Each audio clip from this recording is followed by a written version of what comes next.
Chapter 1107.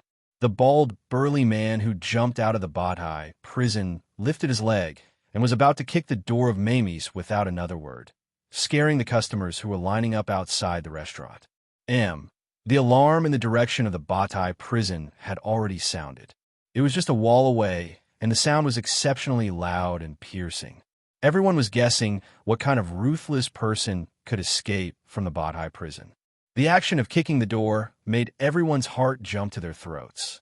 Could it be that this bald, burly man who escaped from the prison had a feud with Mr. Mac? Sargeras had already walked out of the line with his foldable chair, and the Burning Legion followed closely behind. The knights in the line held the long swords at their waists, while the magic casters took out their wands. No matter who this fellow was, if he wanted to destroy Mamie's or Mr. Mac, then he would be blaspheming the sacred ground in their hearts. A thin layer of blue ice appeared in front of the wooden door. That bald, burly man lifted his leg and kicked the thin layer of ice. The metal door that was more than a meter thick and was covered with restrictions was flattened by a single kick. This thin layer of ice seemed so thin compared to the wooden door behind it. Crack! A crisp cracking sound was heard, and the expected scene of the door turning into powder did not appear. Countless cracks appeared on the thin layer of ice, but it persisted for a while before crumbling into powder. Meanwhile, the strength of the bald, burly man's kick was also perfectly neutralized by the ice, and it landed on the first step. Julian, who was wearing a black robe, walked out of the magic potion shop slowly with a wand in his hand. He looked at the bald, burly man standing at the restaurant's entrance and narrowed his eyes with a solemn expression. With a hoarse voice, he said, "You are the hairless monk." The hairless monk also turned around to look at Julian in surprise. His black eyes landed on Julian, and he seemed to be in deep thought. However, he quickly turned his gaze back to the wooden door in front of him and lifted his hand to slap the wooden door again. "I don't care if you have hair or not. My disciple's door is not something you can just slap on." Right at this moment, an irascible voice sounded from afar. A streak of red light flashed past the customers in the queue and crashed into the hairless monk. The magic caster's staff emerged from the red light and directly smacked down on the hairless monk's head. The hairless monk retracted his hand that was extended halfway and raised his hand to block in front of him. Boom! A muffled sound was heard. The hairless monk took 2 steps back, and a red mark appeared on his brown arm. The red light also faded away, and Crassus landed on the ground lightly. He stuck his magic caster's staff, which was taller than a person, on the ground to stabilize himself. He stared at the hairless monk's head for a while and couldn't help but laugh out loud. "I say, it's been 100 years, and your hair still hasn't grown at all. Hairless monk? Could it be the legendary hairless monk?" Someone in the crowd exclaimed. Many people revealed a panicked expression and stepped back instinctively. Clearly, they had heard of the hairless monk before. However, even if they hadn't heard of him, they could basically judge the terrifying power of this burly man after seeing how the 2 legendary mages, Julian and Crassus, attacked that bald, burly man from the back without injuring him at all. "Who's the hairless monk? Can someone give us some information?" Someone asked curiously. Since the 2 legendary mages, Julian and Crassus, had come out, there was naturally no need for them to make a move. They just had to be a bystander. Speaking of this hairless monk, very soon, storyteller Carl began to recite his clapper and started to impart some knowledge to the audience. Emergency attack approaching. Defense overloaded. Crisis temporarily averted. Just as the bald, burly man was about to kick the door, Meg had already received the emergency alert. He hadn't even put down the lotus leaf in his hand when he looked in the direction of the door in surprise. Who was it that chose such a time to knock on the door? Meg's 2 masters were both here at this time. However, he quickly sensed an unfamiliar and powerful aura outside. It was a 10th-tier powerhouse. This made him a little vigilant. A 10th-tier powerhouse knocking on the door was something that had never happened before. Could it be that the powerhouse from the Red Dragon tribe was here to cause trouble? What a powerful aura. Elizabeth stepped in front of Mia and looked in the direction of the door nervously. That wasn't the aura of Julian and Crassus, but the strength of the aura wasn't below that of the Great Elder. It was definitely a rare expert. Is there a fight outside? You must be super lively. I'm going to take a look. Amy picked up a small stool at the side and ran towards the door. Amy, wait. Meg threw the lotus leaf aside and followed Amy to the door. With Crassus and Julian around, he wasn't really worried about Amy's safety. However, he was also curious about which 10th-tier powerhouse was knocking on the door. It's you. After being knocked back 2 steps by Crassus, the hairless monk looked at Crassus. His gaze paused on the magic staff in his hand for a while, and a strange expression appeared on his face as he spoke in a slightly low voice. Ah, I didn't expect you to still remember me after so many years. Crassus pursed his lips. I remember this. The hairless monk looked at that magic staff. Crassus stroked his short beard. 100 years ago, I was in my prime and handsome period.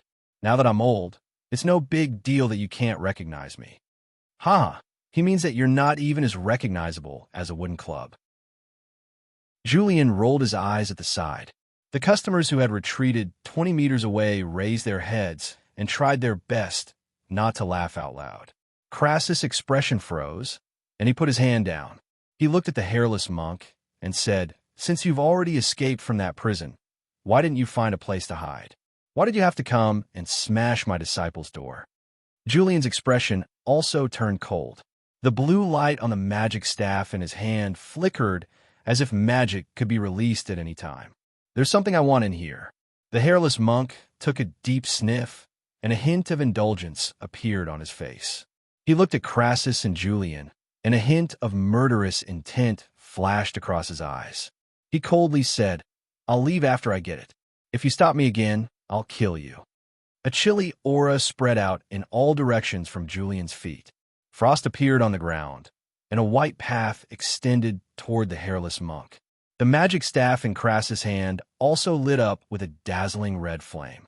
The intense aura rose into a heat wave, and it seemed as if even the void was going to be burned through. The customers at the restaurant's entrance retreated another 10 meters. In a battle between 10th-tier powerhouses, a slight ripple could result in one's death. There was complete silence in the surroundings. Creak. Right at this moment, the restaurant's door opened outward slowly. A little Loli stuck half of her body out while hugging a small stool. There was also a fat orange kitten that squeezed its head out from beside her feet. Chapter 1108. 2 pairs of bright and clear eyes stared at the hairless monk and Crassus, who were standing at the door. The hairless monk, who was about to make a move, was also stunned. He was a little lost in thought as he looked at the little Loli who stuck half of her body out of the door. Such a small person was actually so exquisite and adorable. Those big eyes were even sparkling as if the most beautiful thing in the world was hidden in them. After staying in that pitch-black prison for 100 years, he had forgotten the sea of stars and many other things. His entire life was accompanied by suffering and hatred. He watched his own mother being beaten to death. He killed his own father and his clansmen with his own hands. He killed everyone who made a move and cheered for his mother's death back then. He didn't know what was beautiful until he killed all his enemies. He even lost his goal to live on. Without a goal and desire, there was no difference between being alive and being dead. Therefore, he failed and was locked up in the Bathai prison. In these 100 years, he had never tried to break out of the prison. To him, the world outside the prison was just a bigger prison. Why should he jump from a small prison to another big one? Until just now, he felt a mysterious calling. He had already forgotten how long it had been since he felt his desire so strongly. Following the calling of his heart, he left the prison that he had stayed in for 100 years and came to the outside world. He found this restaurant that was only 1 wall away from the Bathai prison. The fragrance in the air was so clear. He was sure that it was this fragrance that led him here. Perhaps it was some kind of spirit medicine. No matter what it was, he wanted to get that mysterious fragrance. This strong feeling was almost out of his control. However, when he saw this little girl who stuck half of her body out of the half-open door, he felt his heart, that was as hard as stone, suddenly tremble. It was as if countless mud casings had fallen off and started to beat. All the words about beauty, should be used to describe cute little people like her, right? Those eyes that were as pure as the stars made him put down his hand subconsciously. He was actually worried that he would scare her. Amy's big eyes turned, and she said softly in embarrassment, "Did I disturb you guys?" "Don't worry, you guys can continue. I'll be very quiet on the side." After saying that, she slowly moved out from behind the door, put down the little stool, and sat down obediently. She scooped Ugly Duckling into her arms and rested her head on its head. Then she smiled and said, "You can continue now." The guests, who had been looking at Amy worriedly as she walked out, suddenly had black lines appear on their faces. This lady's courage was really unrivaled. Krasu's and Urian's eyelids twitched. Their precious disciple was good at everything, but he liked to watch a good show. Furthermore, he wasn't afraid of making a big deal out of it. He even dared to sit in the front row with a small stool. This made it difficult for them to do anything. The door of the restaurant opened, and a rich aroma wafted out. Lex's gaze became determined again. The thing he was looking for was indeed inside. "I'm the owner of this restaurant. What can I do for you?" Meg asked calmly as he opened the half-closed door completely. He stood at the door, looked at this burly bald man, and asked calmly with vigilance and wariness in his eyes. Since Amy had already moved a small stool out, he naturally couldn't hide at the back anymore. To be able to make Crassus and Julian so nervous, this fellow must be a ruthless character. Barefooted, wearing tattered clothes, a shiny bald head, tan skin, and a muscular figure. Coupled with the ear-piercing siren next door, Meg could basically determine this person's background. To be able to escape from the Bataille prison, which was known for its sturdiness, this hairless monk's ability naturally couldn't be compared to a normal 10th-tier powerhouse. "Mr. Mac, bring little Amy and step back a little. This old thing is very bad," Crassus said as he placed his magic staff horizontally in front of Lex. A small, ice-blue ice wall had already risen in front of Amy, blocking her behind it in a hemispherical shape. "I want that thing." Lex looked at Meg. He could tell that this man and that little girl should be father and daughter, so his tone became slightly calmer as he spoke while pointing at the restaurant. "That thing." Meg was a little puzzled. What was in the restaurant that was worth this bald, big shot breaking out of prison to retrieve? Crassus and Julian were also a little puzzled. Since this fellow's target wasn't Amy, then what could it be? "Do you want to eat Buddha jumps over the wall? It has a super tempting aroma, right? It was made by my father." Amy stood up from the small stool, looked at Lex, and smilingly said, "If you want to eat Buddha jumps over the wall, you can come in and have a seat. My father made a lot of it. As long as you pay, you can eat it." "Buddha jumps over the wall? Pay." Lex looked at Amy as he touched his big bald head. So that thing with a tempting aroma was called Buddha jumps over the wall, and it was made by this man. But what was money? Looking at Amy's pure eyes, he spread out his hands, shook his head embarrassedly, and said, "I don't have money." "You don't have money?" Amy knitted her delicate eyebrows and looked at Lex's bare feet and tattered clothes. She sighed and turned to look at Meg, saying, "Father, this grandpa looks so pitiful. Can we give him a bowl of Buddha jumps over the wall?" Lex put down his hand and looked at Meg. Pitiful? Meg stared at this scene with his eyes wide open. For the first time, he felt that his brain wasn't enough. Did Amy's foodie mindset hit the nail on the head? Did this hairless monk really come for Buddha jumps over the wall? Looking at Lex's expression, this inference was probably true. Breaking out of prison just for food? Crassus was also stunned for a moment. He sized up Lex for a while. This fellow seemed to be a little different from the god of slaughter in his impression. Could it be that he became stupid after being locked up for 100 years? Shocking. The famous god of slaughter, hairless monk, broke out of Bataille prison just to eat Mr. Mac's new dish. Buddha jumps over the wall? Isn't this world too crazy? The customers opened their mouths wide. They still couldn't believe what was happening.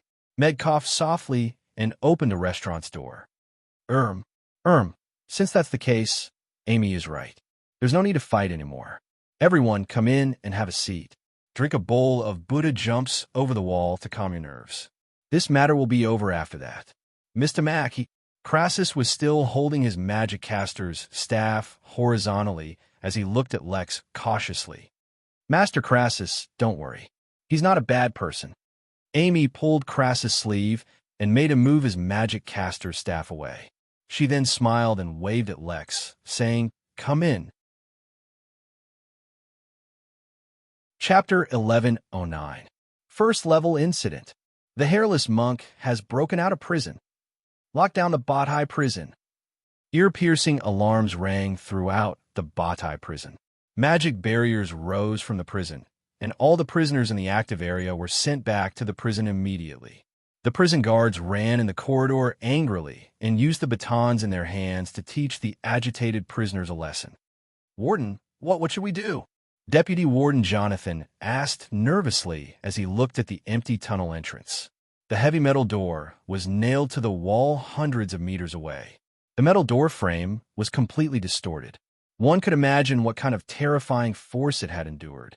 Beside him, a tall and thin warden wearing a black robe and a black hat scrutinized the door frame and the deep footprints at the side. He asked in a hoarse voice, "Where did he go?" "Towards the Aiden Square. Someone said they saw him jump over." Jonathan quickly replied. Someone had successfully broken out of prison. This was a big deal. The Batai prison had been established for 100 years, and there had never been a successful prison break. Moreover, it was a 10th-tier felon. Report to the City Lord's Castle and the Grey Temple that the Hairless Monk's ability is still at its peak. Request for backup. Wesley walked toward the Aiden Square. "Yes," Jonathan replied. He turned and left quickly after seeing the warden, who had already climbed over the high wall. The hairless monk at his peak was undoubtedly an extremely dangerous figure to ordinary people. Only the Grey Temple and the City Lord's Castle could send out the strongest capture team to capture him. At the entrance of the restaurant, the customers were all dumbfounded as they looked at the door that was closing slowly. Previously, they were at daggers drawn, and a battle between legendary powerhouses was about to start. In the end, because of Little Boss's cuteness and Mr. Mac's new product, the matter was resolved peacefully just like that. I say, was that really the hairless monk just now? Given his character of massacring cities and exterminating families, did he really give up just for a bowl of Buddha jumps over the wall? Although I don't think it's very logical. Judging from the reaction of the Batai prison and the fact that Lord Crassus and Lord Julian fought him to a draw, it doesn't make sense if he's not the hairless monk. Although I don't know how powerful the hairless monk is, one thing I can be sure of is that Mr. Mac's new product this time will definitely be very delicious. The customers discussed in low voices, and for a moment, no one dared to approach the restaurant. Amy led Rex into the restaurant, and Crassus and Julian followed them into the restaurant. One of them stood behind Amy to protect her, while the other followed behind her. They were looking at the hairless monk warily. Back then, they had all fought with this person, so they knew his capricious character and powerful strength. Lex followed behind Amy with her hands clasped behind her. Her gaze swept across the murals on the walls of the restaurant. The murals of various races were reflected in her eyes, and she became a little absent-minded. In the blink of an eye, 100 years had passed. This world had changed a lot. Elizabeth stood in front of the other ladies and looked at Rex warily. She had heard everyone's conversation earlier. The hairless monk's name was extremely well known on the Norland continent, so she had naturally heard of him. "Everyone, please take a seat. We are about to have dinner too. If you don't mind, let's have dinner together." Meg turned around with a smile. He wasn't flustered at all. After all, he was someone who had seen the world, and he had even inherited Alex's memories. Hence, he felt that all kinds of experts were of the same level. 2 tables were put together, and there were all kinds of delicacies on them. They were indeed about to have dinner. Then we'll have to add another table and 3 chairs. Yabamia walked out from behind Elizabeth and moved another table over to put it together. Then, she moved another 3 chairs over. "You can sit here," Amy said as she pointed to a seat in the corner as she looked at Rex. Rex's gaze swept across everyone and finally landed on Amy. There wasn't a hint of fear in the little one's pure eyes. After hesitating for a while, he still sat down according to Amy's arrangement. Crassus and Julian sat on either side of Rex. They looked at each other and didn't say a word. With 2 grand mages holding the fort, Meg gestured for the ladies to take their seats. He then walked towards the kitchen. The Buddha jumps over the wall was only half opened, and the soup hadn't been scooped out yet. 10 black pottery bowls were lined up in a row. Using a large spoon, Rex scooped out a spoonful of the thick soup and poured it into the bowls. Then, he filled each bowl with shark's fin, abalone, and other dishes. There were 30 kinds of side dishes, and he didn't lack any of them. This was to ensure that everyone could taste the complete Buddha jumps over the wall. Mia, Barbara, Meg shouted towards the outside. The two of them quickly walked in and helped to carry out the Buddha jumps over the wall that was filled with soup. The thick brown soup was steaming hot, and the aroma of the wine assailed their nostrils. It went straight into their hearts. The aroma of the various ingredients competed with each other, and everyone's eyes lit up. This is the aroma. Rex looked at the black pottery bowl in front of him in disbelief. The rich aroma wafted over along with the steam. It was the aroma that he was looking for. It really wasn't a spirit medicine, but a dish. There were various ingredients in the thick soup.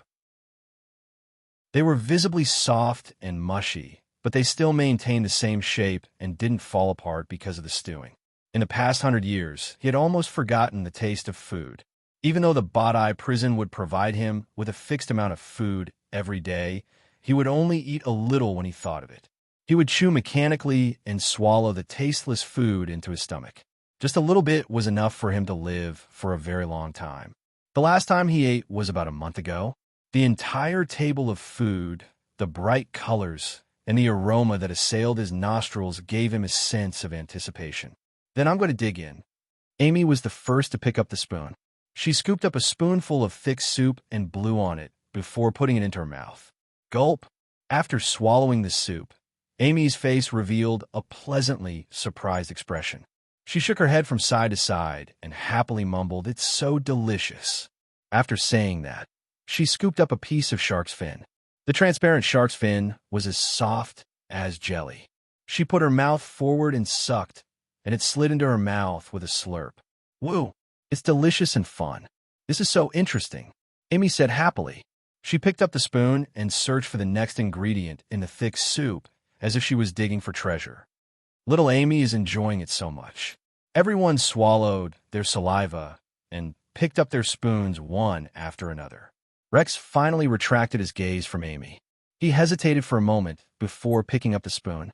He held the spoon clumsily and scooped a spoonful of thick soup into his mouth. Chapter 11:10. The delicious broth slowly seeped into his taste buds. His sluggish taste buds seemed to be nourished by the spring rain as they gradually awakened. The freshness of the seafood, the richness of the meat, all sorts of ingredients appeared one by one and blossomed at the tip of his tongue. There was a taste within a taste. Lex felt that all the flavors he had tasted in the past 100 years could not compare to this mouthful of broth. He seemed to see large fish swimming in the sea, wild beasts running freely in the forest, mushrooms growing on withered trees after the spring rain. What a lively scene.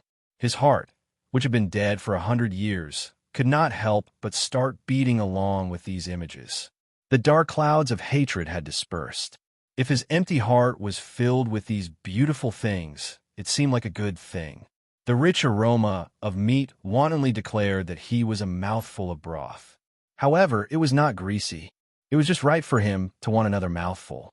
The broth slid down his throat and moistened his throat and esophagus.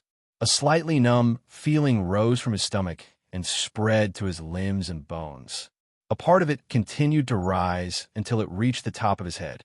His scalp was slightly numb, as if something was about to break out of its shell.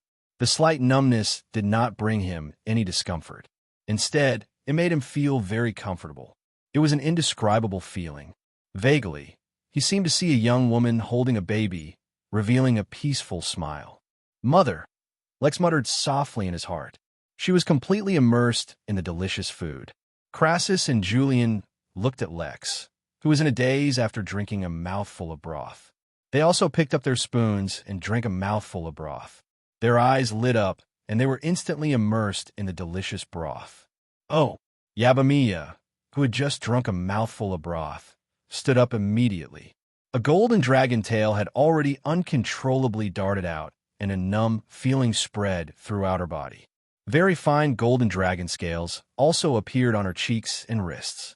The dragon horns on the top of her head turned a bright gold, making her look even more exquisite and beautiful.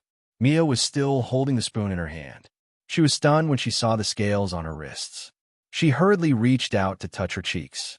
When she touched the scales on her cheeks, she panicked and said anxiously, "What should I do? What should I do? There are scales on my face, too."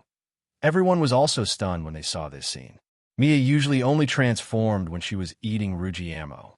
They did not expect her to transform into a dragon tail after drinking a mouthful of broth today. There were also some fine scales on her face and hands. What beautiful dragon scales. Big Sister Mia, don't worry. They're very beautiful and not scary at all. Amy looked at Mia and comforted her. That's right. Don't worry too much, Mia. Perhaps the dragon scales can be stored away like the tail. Furthermore, just as Amy had said, the dragon scales on Mia's cheeks looked thin and fine, and there was a long and narrow triangular band on each side of her cheeks. It added a wild beauty to her, and didn't make her look scary at all. This is atavism. Elizabeth stood up and stared at the fine scales on Mia's cheeks in astonishment. This was something that would only happen when the dragon origin in her body was stimulated. She had not used the dragon origin left by her father yet. Because a mouthful of broth, Mia had taken the first step to becoming a true giant dragon. Atavism? Mia looked at Elizabeth in confusion. Crassus looked up at Mia with a smile and said, "Miss Mia, you are indeed very lucky.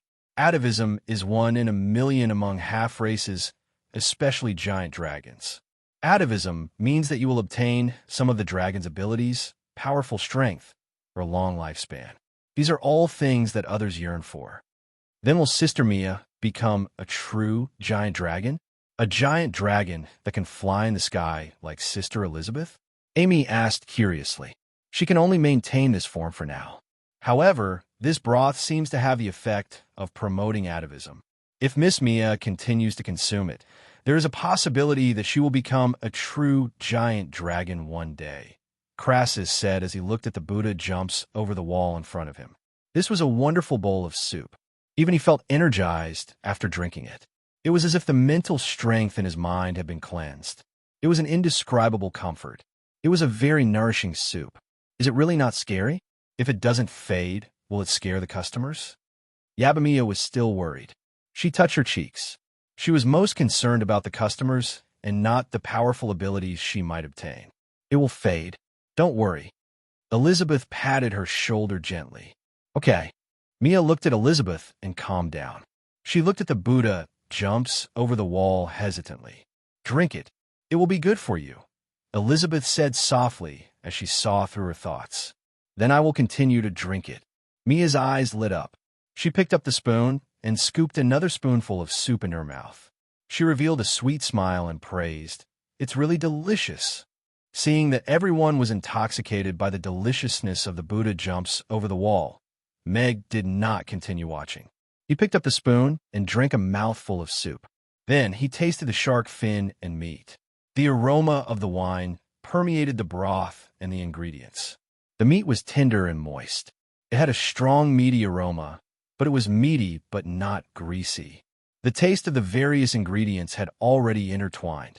There was flavor within flavor. When chewed, it was soft but not rotten. This is the real Buddha jumps over the wall. The system did not deceive me. Meg praised in his heart. His painstaking efforts were not in vain. After tasting this delicious finished product, he instantly felt that everything was worth it. It's in here. Wesley stood still outside Amy's. He gripped the long saber at his waist tightly and squinted his eyes slightly. He could clearly sense the hairless monk's aura inside. Apart from that, there were also 2 very powerful magic casters' auras. He had long heard that the 2 great magic casters, Crassus and Julian, were in Chaos City now. They even took in the same disciple in this Aiden Square. Now, it seemed that the 2 great magic casters inside were very likely to be those 2. The hairless monk who had escaped from prison, was enough to give them a headache.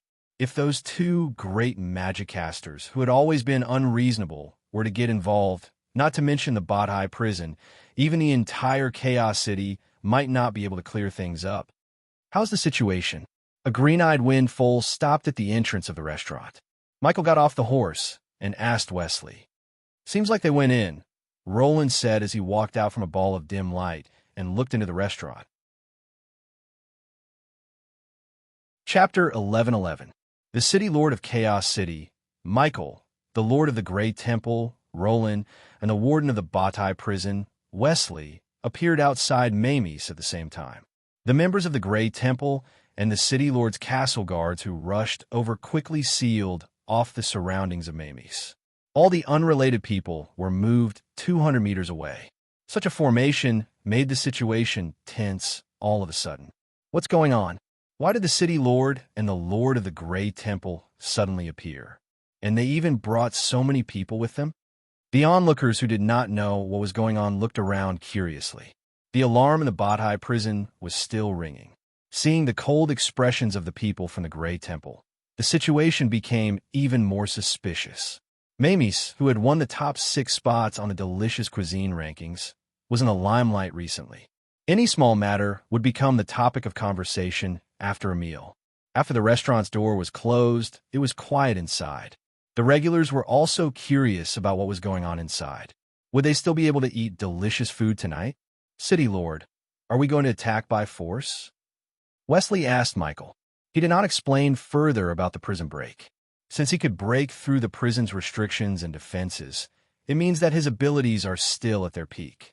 If we attack here, we will not be able to bear the consequences, unless... Michael's voice stopped. "Unless Crassus and Julian are on our side," Roland continued.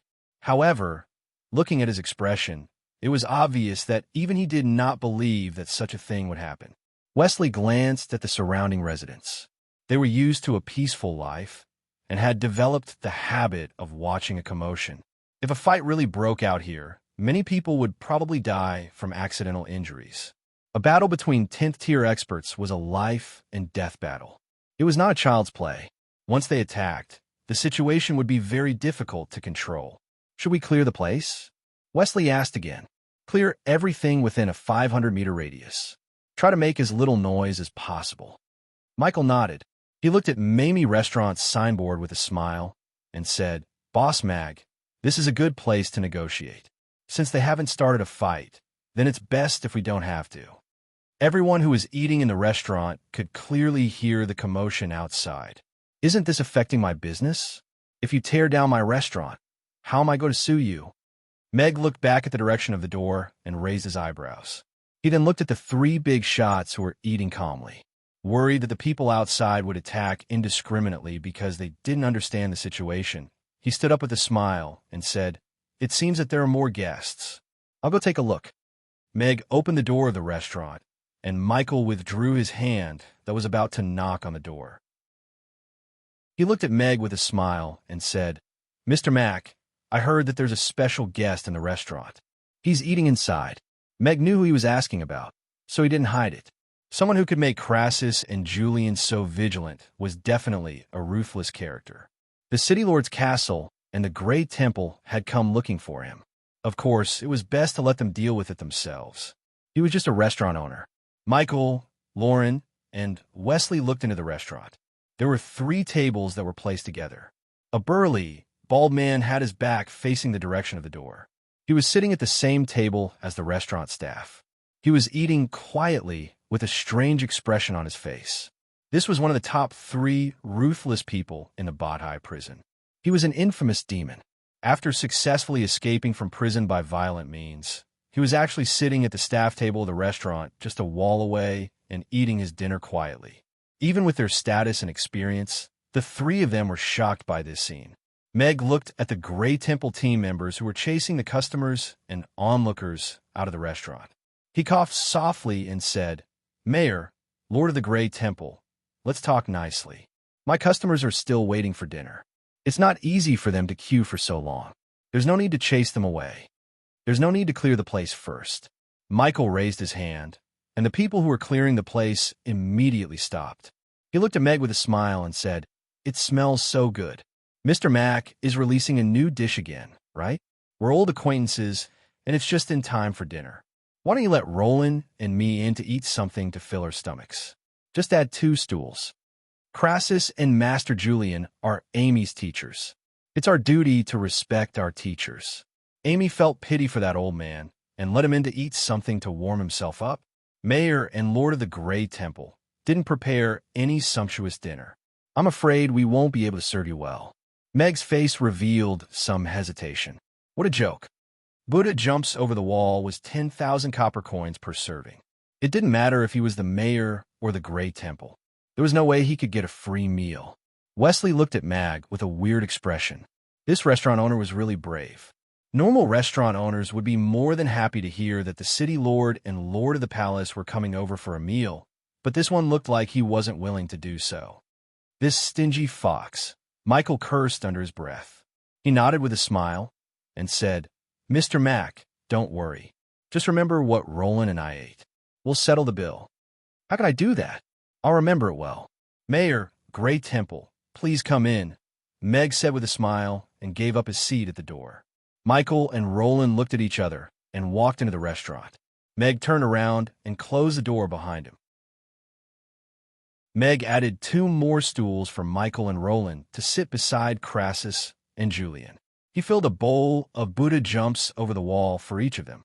He returned to his seat and sat down. He picked up his bowl and ate quietly. The hairless monk, Crassus, and Julian weren't affected at all. They continued to eat. However, the others obviously weren't so calm. After all, Michael and Roland were the mayor and the Grey Temple's Grey Temple master. It was difficult to meet such people normally. Now that they were actually sitting at the same table and eating together, they couldn't help but feel a little nervous. "Lord Crassus, Lord Julian, how have you been?" Michael asked with a smile. "I'm pretty good." Crassus nodded and then continued to eat. Julian, on the other hand, grunted coldly. He didn't even raise his head. Michael knew these 2 people's tempers, so he didn't take it to heart. His gaze landed on Rex, who was holding a spoon and carefully drinking the soup in the black terracotta bowl in front of him. He squinted his eyes slightly and smilingly said, "Seems like Bastie's food needs to be improved. Otherwise, if everyone learns to go out for dinner, it won't be easy to manage them." Roland had already picked up the spoon and drank a mouthful of soup. He had an intoxicated and blissful expression on his face. After a while, he sighed, "It's not difficult to improve it, but to improve it to this extent, I'm afraid those chefs can't do it even if they work hard for their entire lives." Chapter 11-12. Michael, who was trying to test Lex, was stunned for a moment. He turned around to look at Roland, who was eating happily with a spoon. As the Lord of the Grey Temple, Roland had always presented himself as a strict and authoritative person. Who would have thought that he would start eating in such a situation? Is it really that good? Michael was a little doubtful, but seeing that Rex didn't seem to care about him, he scooped a spoonful of soup and put it into his mouth. Fuck! The meaty aroma of the soup spread crazily in his mouth. At that moment, there were almost no words in his mind that could describe this strong impact. After a moment of amazement, the rich layers of flavors began to show. They overlapped with each other, but didn't disturb each other. The freshness of the ocean, the wild game of the mountains. Everyone couldn't help but be immersed in it. This is too delicious. After swallowing a mouthful of soup, there was only one thought left in Michael's mind. He had never tasted such a delicious soup before. It had completely overturned his understanding of soup. It turned out that one could taste such rich layers of flavors in just a mouthful of soup. It could be so amazing. Vivian would definitely like it too. Also, it seems to be quite nutritious. I'll bring her here next time, Michael thought to himself. The first thing he thought of was still his daughter.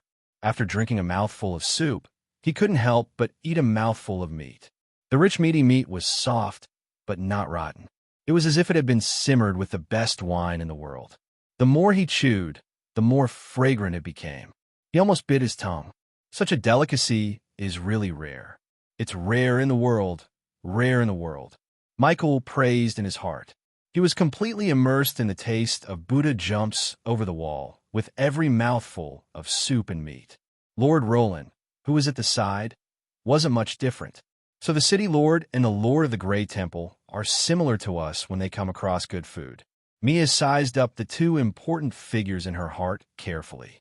They looked quite down to earth when they were immersed in the food. In a small restaurant, there were 5 10th-tier powerhouses gathered.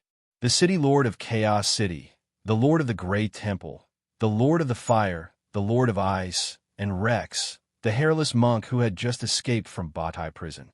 Because of a bowl of Buddha jumps over the wall, the 5 of them sat together and ate harmoniously. If they didn't see this scene with their own eyes, they wouldn't believe it. Just like Wesley and the people from Grey Temple outside the restaurant, who were anxiously observing the movements in the restaurant. They were just waiting for an order from inside to prepare to launch a strong attack. Who would have thought that their own city lord and temple master were so engrossed in the delicious Buddha jumps over the wall that they could not extricate themselves from? Ding! Lex's spoon hit the bottom of the bowl and made a soft sound. There was only a thin layer of soup left in the empty bowl. He picked up the bowl and finished the last bit of soup before putting it down. He wiped the sweat off his forehead and seriously said to Mag, "Thank you for your hospitality." TTs too. Crassus and Julian also put down the spoons in their hands. The originally harmonious scene became tense all of a sudden. "I have something to say." Meg coughed softly. He wanted to say something harmonious and friendly. After all, this was his restaurant. If they were to fight here, Amy's would have to prepare for the reconstruction. "Wow, Grandpa Baldy, your hair has grown out." Right at this moment, Amy looked up at Rex and blinked. Then, she pointed at his head in disbelief. Everyone was stunned. Then, their gazes landed on Rex's head uncontrollably. There were really strands of fine hair growing out of that head that was as smooth as a braised egg. It was like the grass that emerged from the soil after the spring rain. It was so short that it could almost be ignored. It was as thin as a baby's hair and was only a little black. However, this hair was really there. The hairless monk actually has hair? Everyone was stunned for a moment, including Michael and Roland. The hairless monk got his name because he had no hair on his bald head. Ever since he appeared, he had always been hairless. Even after staying in the Badai prison for 100 years, he was still bald when he came out. But now he actually had hair? Shocking. The hairless monk actually grew a head of thick hair after eating in a certain restaurant. This restaurant is probably going to become a great place for young men with hair loss to check in. Meg looked at everyone's expressions. He had already thought of tomorrow's newspaper headline for the newspaper. Could the function of the system's so-called high-level delicacy be to help the greasy middle-aged man get rid of his bald head? Although baldness was indeed quite troublesome and was basically equivalent to an incurable disease, it was still a high-level recipe that he had painstakingly obtained. Wasn't this a little too hasty? Head hair? Lex was stunned after hearing that. He reached out and touched the top of his head gently. The soft touch made him retract his hand as if he had been electrocuted. After a while, he reached out and touched the top of his head again.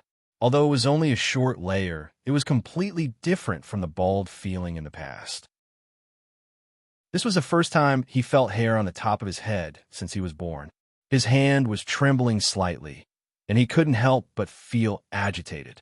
After he was lucky enough to survive, the biggest difference between him and a normal person was that he didn't have hair. Because of that, he was ridiculed and humiliated. And now, he was going to have hair. If he had hair, then he wouldn't look any different from a normal person, right? After tasting the delicious Buddha jumps over the wall, Lex felt some changes in his state of mind. A small tree seemed to have been planted in his originally empty heart, and now there seemed to be sunshine again. A rebirth was waiting for him there. Lex looked at Michael and said calmly, "I won't go back to the prison." Michael stood up with his sword and said calmly, "We will bring you back." Roland also held his magic wand. Lex placed his hand on the table, glanced at Roland, and said, "If you must bring me back, I will destroy the entire Batai prison. If you release me, I can join Chaos City and I promise to abide by Chaos City's laws and protect it. Roland and Michael seemed to be in deep thought. Given Lex's power, destroying the Batai prison wasn't an insignificant threat. Furthermore, if he were to join Chaos City and become its guardian, it would be even more tempting when the situation of the various races was still unclear. The hairless monk is already dead. He died 100 years ago. Lex stood up and looked at Amy. His stiff face moved, and he revealed a smile. Now, I am Lex. Lex with hair. With hair, he was that confident. Chapter 11:13. The restaurant was silent for a long time. Only the soft sound of Amy drinking her soup could be heard. Everyone was looking at Michael and Roland. Their decision today might have a long-term impact on Chaos City. A hairless monk who had hair decided to bid farewell to his past and start a new life in Chaos City. Whether to accept him or to stand against him, this question would be decided by the two people in power in Chaos City. If I didn't remember wrongly, what was the name of that bald demon back then? He wasn't a good person either, right? Many human ladies were destroyed in their hands, Crassus said with pursed lips as he stroked his beard. Julian also said in a hoarse voice, I went to that town called Katora back then. There were traces of magic wreaking havoc there. The hairless monk doesn't know magic, so I'm afraid it wasn't as simple as a massacre. Exterminating an entire tribe and massacring a city. He is indeed a ferocious person. Meg looked at Rex in surprise. This jailbreaker who successfully alarmed Michael and Roland to take action at the same time had indeed committed a shocking crime 100 years ago. However, judging from Julian and Crassus' behavior, although they saw him as a dangerous target, they weren't too disgusted by what he had done. Instead, they felt a sense of camaraderie between heroes. After all, the two of them had joined forces to exterminate a tribe of ogres back then. Rex looked at the two of them calmly as he waited for their reply. Michael pondered for a while before looking at Roland. Roland nodded slightly before looking at Rex and said, I've read through the files regarding your case before. There are indeed some suspicious points. However, you didn't say anything for so many years, so we couldn't investigate. Now, can you tell us what happened in Katora back then? Did you massacre everyone in the town? Grandpa bawled, you have to be honest with Uncle City Lord. He is a good person, and he will definitely help you, Amy said with a serious expression as she looked up. Rex looked up at the ceiling, and his deep gaze gradually deepened. His thoughts seemed to have returned to that small town by the border 100 years ago. I went to Katoru right after I massacred the Sly Less. That day, the sandstorm was very strong.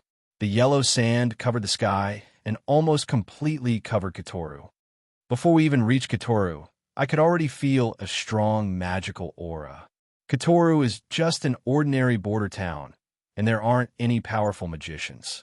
Many years ago, I already had the ability to kill the people who persecuted my mother, but I didn't do it.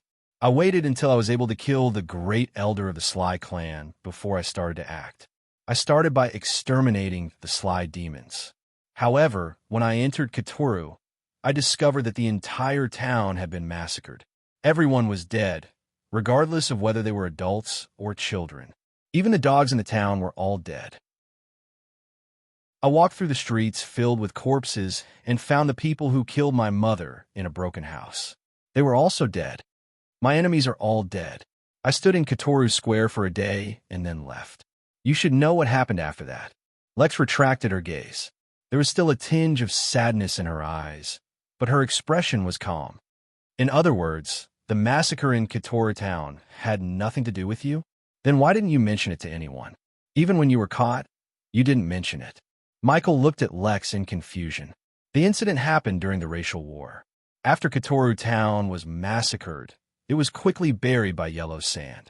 No one knew what exactly happened back then, but there were witnesses who said with certainty that they saw Lex leaving Katoru town on the day of the incident. Before that, he had just massacred the Sly clan, so this incident was quickly determined to be a revenge massacre. Lex seemed to have acquiesced to this incident and didn't give any response. Therefore, after the racial war ended, the various races carried out a purge on the numerous notorious villains. The hairless monk, who had slaughtered an entire demon race and massacred a small human town, became one of the villains. He was besieged by the human race and demon race experts, and was finally locked up in the Batai prison. Since my enemies are dead, it doesn't matter to me who killed them. I don't want to explain anything to anyone, either, Lex said matter-of-factly. During the trial back then, he didn't say a word. In the end, he was convicted as a tacit admission of guilt. Roland nodded at Michael. Mag, who had remained silent this entire time, suddenly interjected. In that case, his crime should be the massacre of the Shirlai tribe. Considering the crimes that the Shirlai tribe committed against the human race, from the perspective of the humans, he should be considered a hero, right? If the Sly clan wasn't massacred by him, we would have massacred them too, right? Crassus said casually. Julian agreed with Crassus' words, which was a rare occurrence. If that's the case, then Grandpa Baldy was wrongly accused? How pitiful. He lived in a dark place for 100 years, and he didn't even get to eat good food, Amy said as she looked at Lex sympathetically. Everyone was also looking at Lex sympathetically. He had been wrongly accused for 100 years. How pitiful. The original sentence was 200 years of imprisonment. Half of the sentence has already passed. If you really weren't responsible for the massacre of Katora Town, then you only have to take responsibility for the massacre of the Sly clan and bear half of the sentence. Roland looked at Lex and extended his right hand. Congratulations, your imprisonment is over. From now on, you are free again. Lex looked at Roland and hesitated for a moment before reaching out to shake his hand. Welcome to Chaos City, and become the guardian of Chaos City. Michael also extended his hand to Lex with a smile. Lex looked at Michael and was a little dazed. After a while, he came back to his senses and shook his hand as he excitedly said, "Thank you." The atmosphere in the restaurant became more relaxed all of a sudden. The matter had been resolved perfectly, and there was no need to fight. Everyone heaved a sigh of relief. Amy smiled and said, "That's great. Let's continue eating." "Yes, let's continue eating. The restaurant is about to open for business." Meg glanced at the time and urged them with a smile. Although it seemed like something terrible had just happened, to him, opening for business on time was obviously the most important thing. Everyone sat down again and began to eat. When everyone was almost done eating, Michael took out his money bag and said to Meg, "Mr. Mack, sorry for the trouble. Take a look at how much Roland, Lex, and I have spent. I will give it to you." "Don't mention it, City Lord. As a resident of Chaos City, this is what I should do. Forget about the other dishes. 3 bowls of Buddha jumps over the wall cost 30,000 copper coins," Meg said with a smile. Chapter 11:14. Michael, who was taking out his wallet, was stunned. He asked with uncertainty, "How much?" 30,000 copper coins. A bowl of Buddha jumps over the wall costs 10,000 copper coins. Meg smiled as he flipped open the menu. Under the soup column, it was written, "Buddha jumps over the wall, 10,000 copper coins for a bowl." 10,000 copper coins for a bowl. Everyone in the restaurant looked at Meg in disbelief. Although the prices of Mamie's dishes were not low, wasn't a little too exaggerated to charge 10,000 copper coins for a bowl of soup? Wait a minute, I just drank a bowl of soup that costs 10,000 copper coins? Oh my God, wouldn't that be more than 100 copper coins? No wonder it smells so good. Every mouthful is filled with the taste of money. Yabamia licked her lips as she seriously recalled the taste of money. Such delicacies can no longer be measured by money. Rex praised sincerely before saying to Michael, "I'm sorry to have made the city lord spend so much money." The corner of Michael's mouth twitched. People without money were so free and easy with their words. Apart from being delicious, Buddha jumps over the wall also has a very good nourishing effect. The ingredients used are all the best, and the price is fair. Meg was still smiling. The price was indeed fair. After drinking a bowl of Buddha jumps over the wall, he felt a surge of energy in his body. His body that was already at the peak of 8th tier actually had a faint feeling of breaking through. This meant that Buddha jumps over the wall had a very good effect on a knight's training other than promoting hair growth and atavism. Here are 30 dragon coins. Michael took out 30 dragon coins from his wallet and passed them to Meg. Although he was not short of money as the city lord, it was still a little painful to spend 30,000 dragon coins for a meal. After all, Chaos City's funds were a little tight recently. Roland, I think we should reconsider the tax exemption policy for the food and beverage industry. Michael asked Roland as they walked out of Mamie's.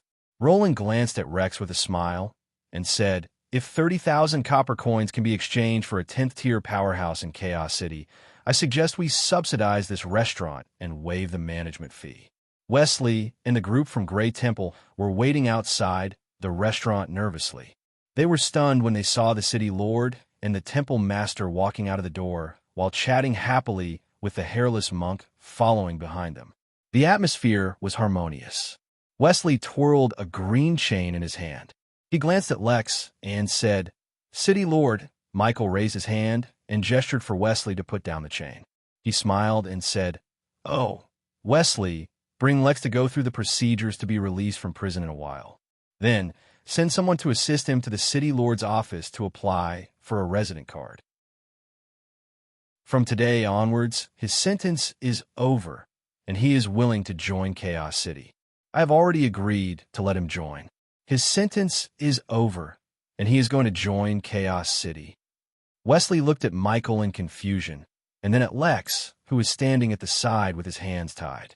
This hairless monk, who had escaped from Bot-Eye prison and was listed as a superfelon, was actually announced to be released on the spot after his sentence was over, and he was even allowed to join Chaos City. Wesley felt that his brain couldn't wrap itself around it all of a sudden. "I will tell you the details when we get back. Get them to remove the security and alarm first. Don't affect Mr. Mac's business." Michael didn't explain further. "All right." Wesley nodded upon hearing that. He turned around and told the prison guards to leave. This was obviously the city lord and the temple master's decision. With these two making the decision, there would definitely be no problem. On the other side, Roland also gestured for the Grey Temple to remove the security. Very soon, everyone left separately, and Mamie's surroundings returned to normal. "What's going on? Why are they leaving just like that? The fight hasn't started yet, right?" "That goes without saying. The city lord and the temple master are both here. Walls can't they suppress?" "I say, don't tell me the city lord and the temple master went in for a meal. I feel that this time is just right for a meal." The onlookers were curious and a little disappointed. The big scene that everyone expected didn't happen. However, the customers in the queue were overjoyed. They were initially worried that they wouldn't be able to have a meal tonight, but the matter was resolved faster than expected. When the long queue was rearranged in front of Mamie's, it was just the usual opening hours. "I heard that a prisoner escaped from prison. It should be that bald hunk who just entered the restaurant. Mr. Mac is really resourceful. How could such a big incident not affect the business? This is probably the charm of good food. There's nothing that good food can't solve. If there is, then it's because there aren't enough dishes. If that's the case, I'm rather curious about what they ate inside just now. Could it be the new Buddha jumps over the wall?" The customers discussed softly among themselves. The restaurant's door opened, and Crassus and Julian walked out first. Then Meg walked out and said with a smile, "There was a small incident just now. Luckily, it didn't affect everyone's mealtime. Welcome to Mamie's." "Welcome," Amy said as she clapped her hands and stood beside Meg with Ugly Duckling in her arms. The customers smiled knowingly. Little Boss was still so cute. They started to enter the restaurant one after another. When Harrison walked to the door, he couldn't help but ask curiously, "Mr. Mac, what happened inside just now?" Everyone turned to look at him, their curiosity bursting. "Do you want to know?" "The kind that goes into the courtyard next door," Meg said with a smile. "Well, I'm here to try the new dish." Harrison's expression became serious as he walked into the restaurant with his head held high. Everyone also retracted their gazes. The courtyard next door wasn't a good place. No one wanted to go in just because of curiosity. "Oh my God, am I seeing things? This dish costs 10,000 copper coins." Everyone had just taken their seats when a beautiful elf covered her mouth and exclaimed softly, "Buddha jumps over the wall, 10,000 copper coins for a bowl." The customers all flipped open the menu. When they saw the soup column, they were all shocked. "This bowl is equivalent to 2 months of my salary," a girl mumbled as she swallowed her saliva. One of the ladies mumbled and swallowed her saliva.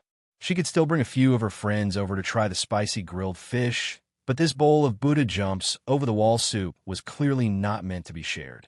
The high price still shocked the customers.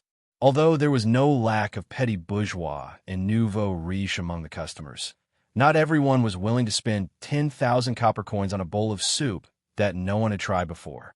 This price was a little too ridiculously high. Buddha jumps over the wall is super delicious. That bald grandpa just now jumped over from next door because he smelled the aroma. After drinking it, even his hair grew out. Amy recommended seriously, "Give me a bowl of Buddha jumps over the wall." A hurried voice came from a corner. Chapter 11:15. Everyone's gaze followed the voice and landed on the young man in the corner. It was a tall young man who looked to be about 20 years old. He had a high-nose bridge, a handsome face, and thick golden hair. He was wearing soft armor that was mixed with gold and silver. There was a long sword beside his hand, and the hilt of the sword was inlaid with a sapphire. He seemed to be a young knight. So handsome! The eyes of the little girl beside him were already filled with stars. A rich, handsome, and powerful man was simply irresistible. Everyone looked curiously at the young man who was the first to decide to try Buddha jumps over the wall. Perhaps he could verify whether this soup was worth the price. "Okay, please wait a moment." Meg nodded slightly. He was also a little surprised that the first serving of Buddha jumps over the wall would be ordered so quickly. However, this young man's hair was also quite thick. Why was he so excited when he heard that it could grow hair? Adams retracted his hand and tried to make his expression look indifferent. However, his hand that was tapping on his thigh showed that he was not calm in his heart. He was indeed not calm. When he heard that the bald man had grown hair after eating Buddha jumps over the wall, his heart was in turmoil. Some people looked like ghosts on the surface, but in fact, they did not have a single strand of hair. Unfortunately, Adams was such a person. His family's hereditary baldness had caused him to start losing hair at the age of 14. On his 18th birthday, the last tuft of hair that had been coiled 3 times on his head had finally left him. That day had become his darkest day. At such a young age, he was already under pressure that he should not have been under at his age. Adams was born into a wealthy merchant family. As a second-generation rich man, he was also a gifted knight who had successfully become a third-level knight before he was 18 years old. However, ever since he lost the last tuft of hair, his strength had stagnated, and there was no progress in the past 2 years. He could feel that he was just a little bit away from a breakthrough. However, that thin layer of paper stopped him outside the wall, and he was unable to take even half a step forward. The genius who was once given high hopes had become a joke to others. If he still had hair, he felt that the pressure he had endured in the past 2 years was enough to make him lose another head. Baldness was not an illness, so even the best doctors and magicians could not make his hair grow back. Although this golden wig could make him look bright and beautiful on the surface, it could not make up for the inferiority in his heart and the envy he had for those with lush hair. Moreover, he had a vague premonition that if his hair couldn't grow back, his strength might not improve at all. The 3-year agreement between him and his father was coming to an end tomorrow. If he couldn't break through by then, he would have to go home and inherit his family fortune. Just thinking about it made him shudder. Who could imagine this kind of pain? Lying in the halo of his father, living lazily like a maggot, he couldn't imagine such a life. So when he heard Amy's words, he was so excited that he almost jumped up. There was actually something in this world that could regenerate hair. He could be considered a regular at Mamie's. Half a month ago, he was brought here by a friend to try the grilled fish and beer. Since then, he had developed the habit of settling his 3 meals at Mamie's. He believed the cute little boss's words very much. If it was really effective, let alone 10,000 copper coins, even if it was 100,000 copper coins or 1 million copper coins, he wouldn't even bat an eyelid. 10,000 copper coins for a bowl. It's equivalent to a restaurant's daily profit. Should I try it? Harrison, who was sitting opposite Adams, was in a dilemma. The other customers were waiting curiously for the Buddha jumps over the wall that Adams ordered. Although most of them felt that they wouldn't spend 10,000 copper coins for a bowl of soup, they were still very curious. Meg lifted the lotus leaf, scooped a bowl of Buddha jumps over the wall into a ceramic bowl, and handed it to Yabamiya. Yabamiya carefully carried the tray out of the kitchen. Every step she took was extra careful. It was 10,000 copper coins, after all. She could count every single one of them with her bare hands. The rich aroma of meat wafted into the restaurant. Everyone's eyes lit up. This aroma was exactly the same as the one they smelled before. It was just that it was closer now, and it smelled even more rich. There was the fresh aroma of seafood, as well as the rich aroma of meat. All kinds of aromas were mixed together, but each had its own flavor. It was extremely tempting. Everyone's gaze couldn't help but follow the Buddha jumps over the wall. Your Buddha jumps over the wall. Yabamiya gently placed the black ceramic bowl in front of Adams and said with a smile. Although she wasn't worried that the delicacies made by her boss wouldn't sell well, she still had a good impression of this customer who was the first to try it. Usually, the opening of a popular dish would start from the first person who tried it. "Thank you," Adams said. His gaze was completely attracted by the Buddha jumps over the wall in front of him. The aroma wafted over along with the heat, went into his nose, and also into his heart. Other than the aroma of various ingredients, there seemed to be a wine aroma as well. It was different from beer and red wine, but that unique wine aroma made people feel intoxicated. There were also many ingredients in the soup. Some were floating, and some were hidden in the thick soup. Every one of them was different. It smells so good. It's 100 times more delicious than I imagined. I hope it can really make my hair grow back. Adam's eyes were filled with surprise. He immediately picked up the spoon and scooped a spoonful of soup into his mouth. This taste, Adam's eyes lit up immediately.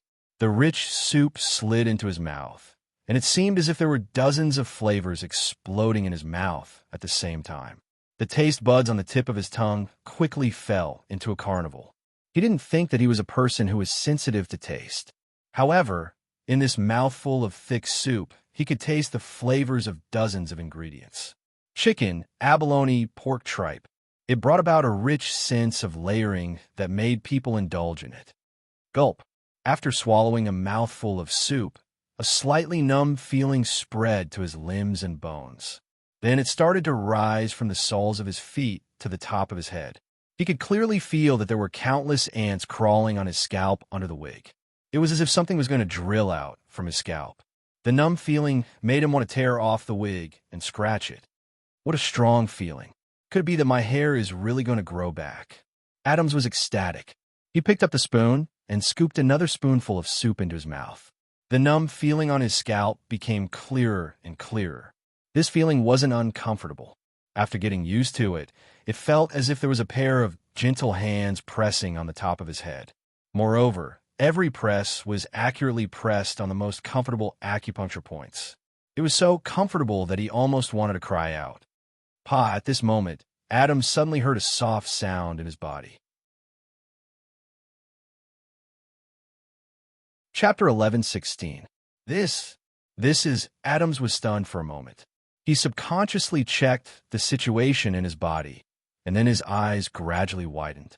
He suddenly stood up and exclaimed with a face full of ecstasy. I broke through. His strength that had not improved in the slightest for 4 years had actually just broken through the barrier. He, who had been at the peak of 3rd level for a long time, finally took that step and became a true 4th level knight.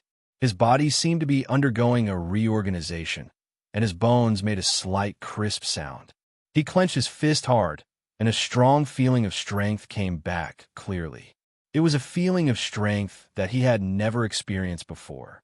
Although there was only a difference of 1 level between 3rd level and 4th level, it was the difference between a low-level knight and a high-level knight. Adam's body was trembling slightly. Excitement could no longer describe his feelings at this moment. No one knew how he had spent the past 2 years. Every sleepless night, he would lie in a room that was as splendid as a palace, holding his head that was as big as a stewed egg and crying bitterly in front of the mirror that was studded with jewels. Not only did he have to guard against the night attacks of those beautiful and plump ladies, he also had to bear the pressure of the 3-year promise.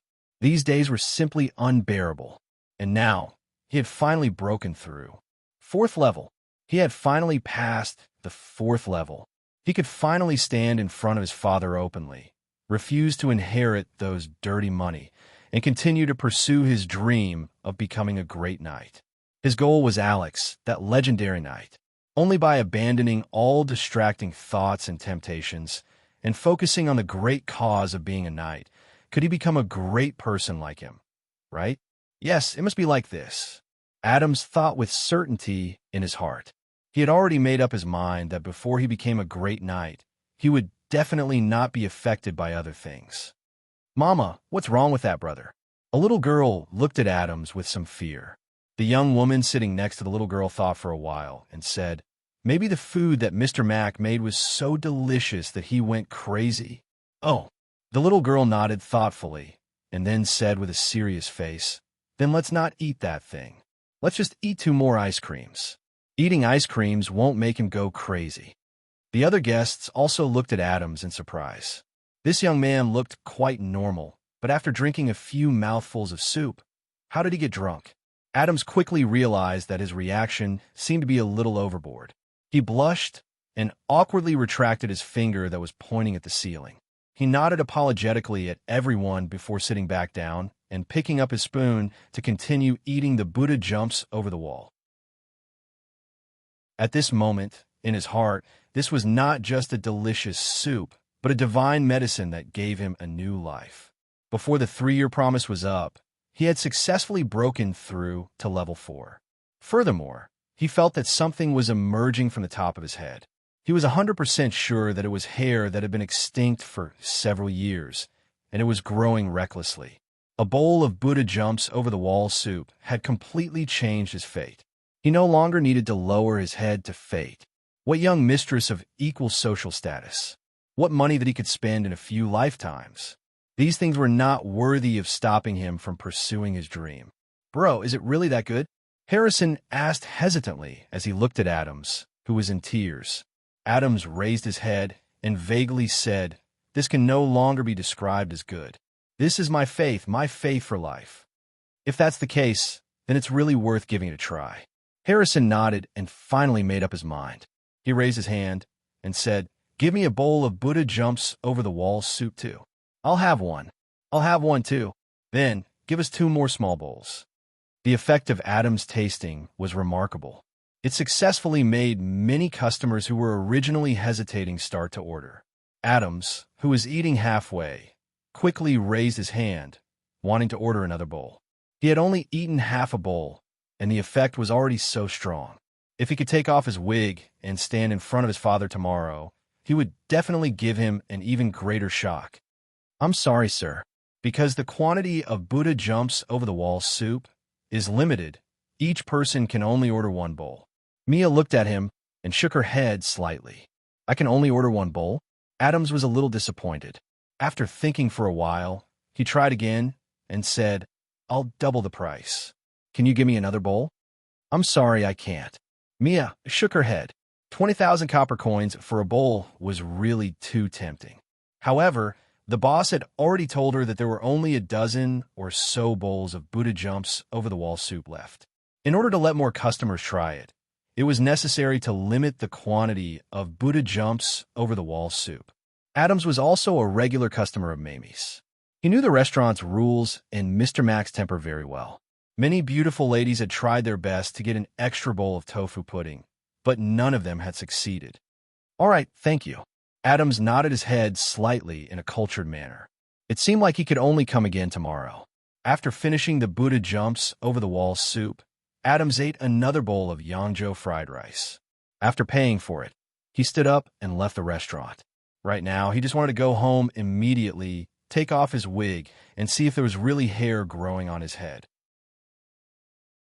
Adams' action of increasing the price by 10,000 copper coins for an extra bowl of Buddha jumps over the wall soup stimulated many customers who were hesitating. Soon, A few more customers ordered the Buddha jumps over the wall soup. I'm sorry, sir. The Buddha jumps over the wall soup is sold out. Please order again next time. Mia looked at a bald-headed customer and smiled. Didn't only a dozen people order it? Did you only prepare so little? Can you ask Mr. Mack to make another bowl for me? That customer looked around and asked in confusion. Mia shook her head and said, because it was just released today, we didn't prepare a lot of it. Also, the process of making Buddha jumps over the wall soup is very complicated. It requires several days of meticulous cooking before it can be completed. In the future, we won't be able to release a lot of it every day, so the boss can't make another bowl for you immediately. I see. That customer nodded his head thoughtfully. Although he was a little disappointed, he still ordered another dish. At the same time, he secretly made up his mind that he would not hesitate again tomorrow. It's so magical.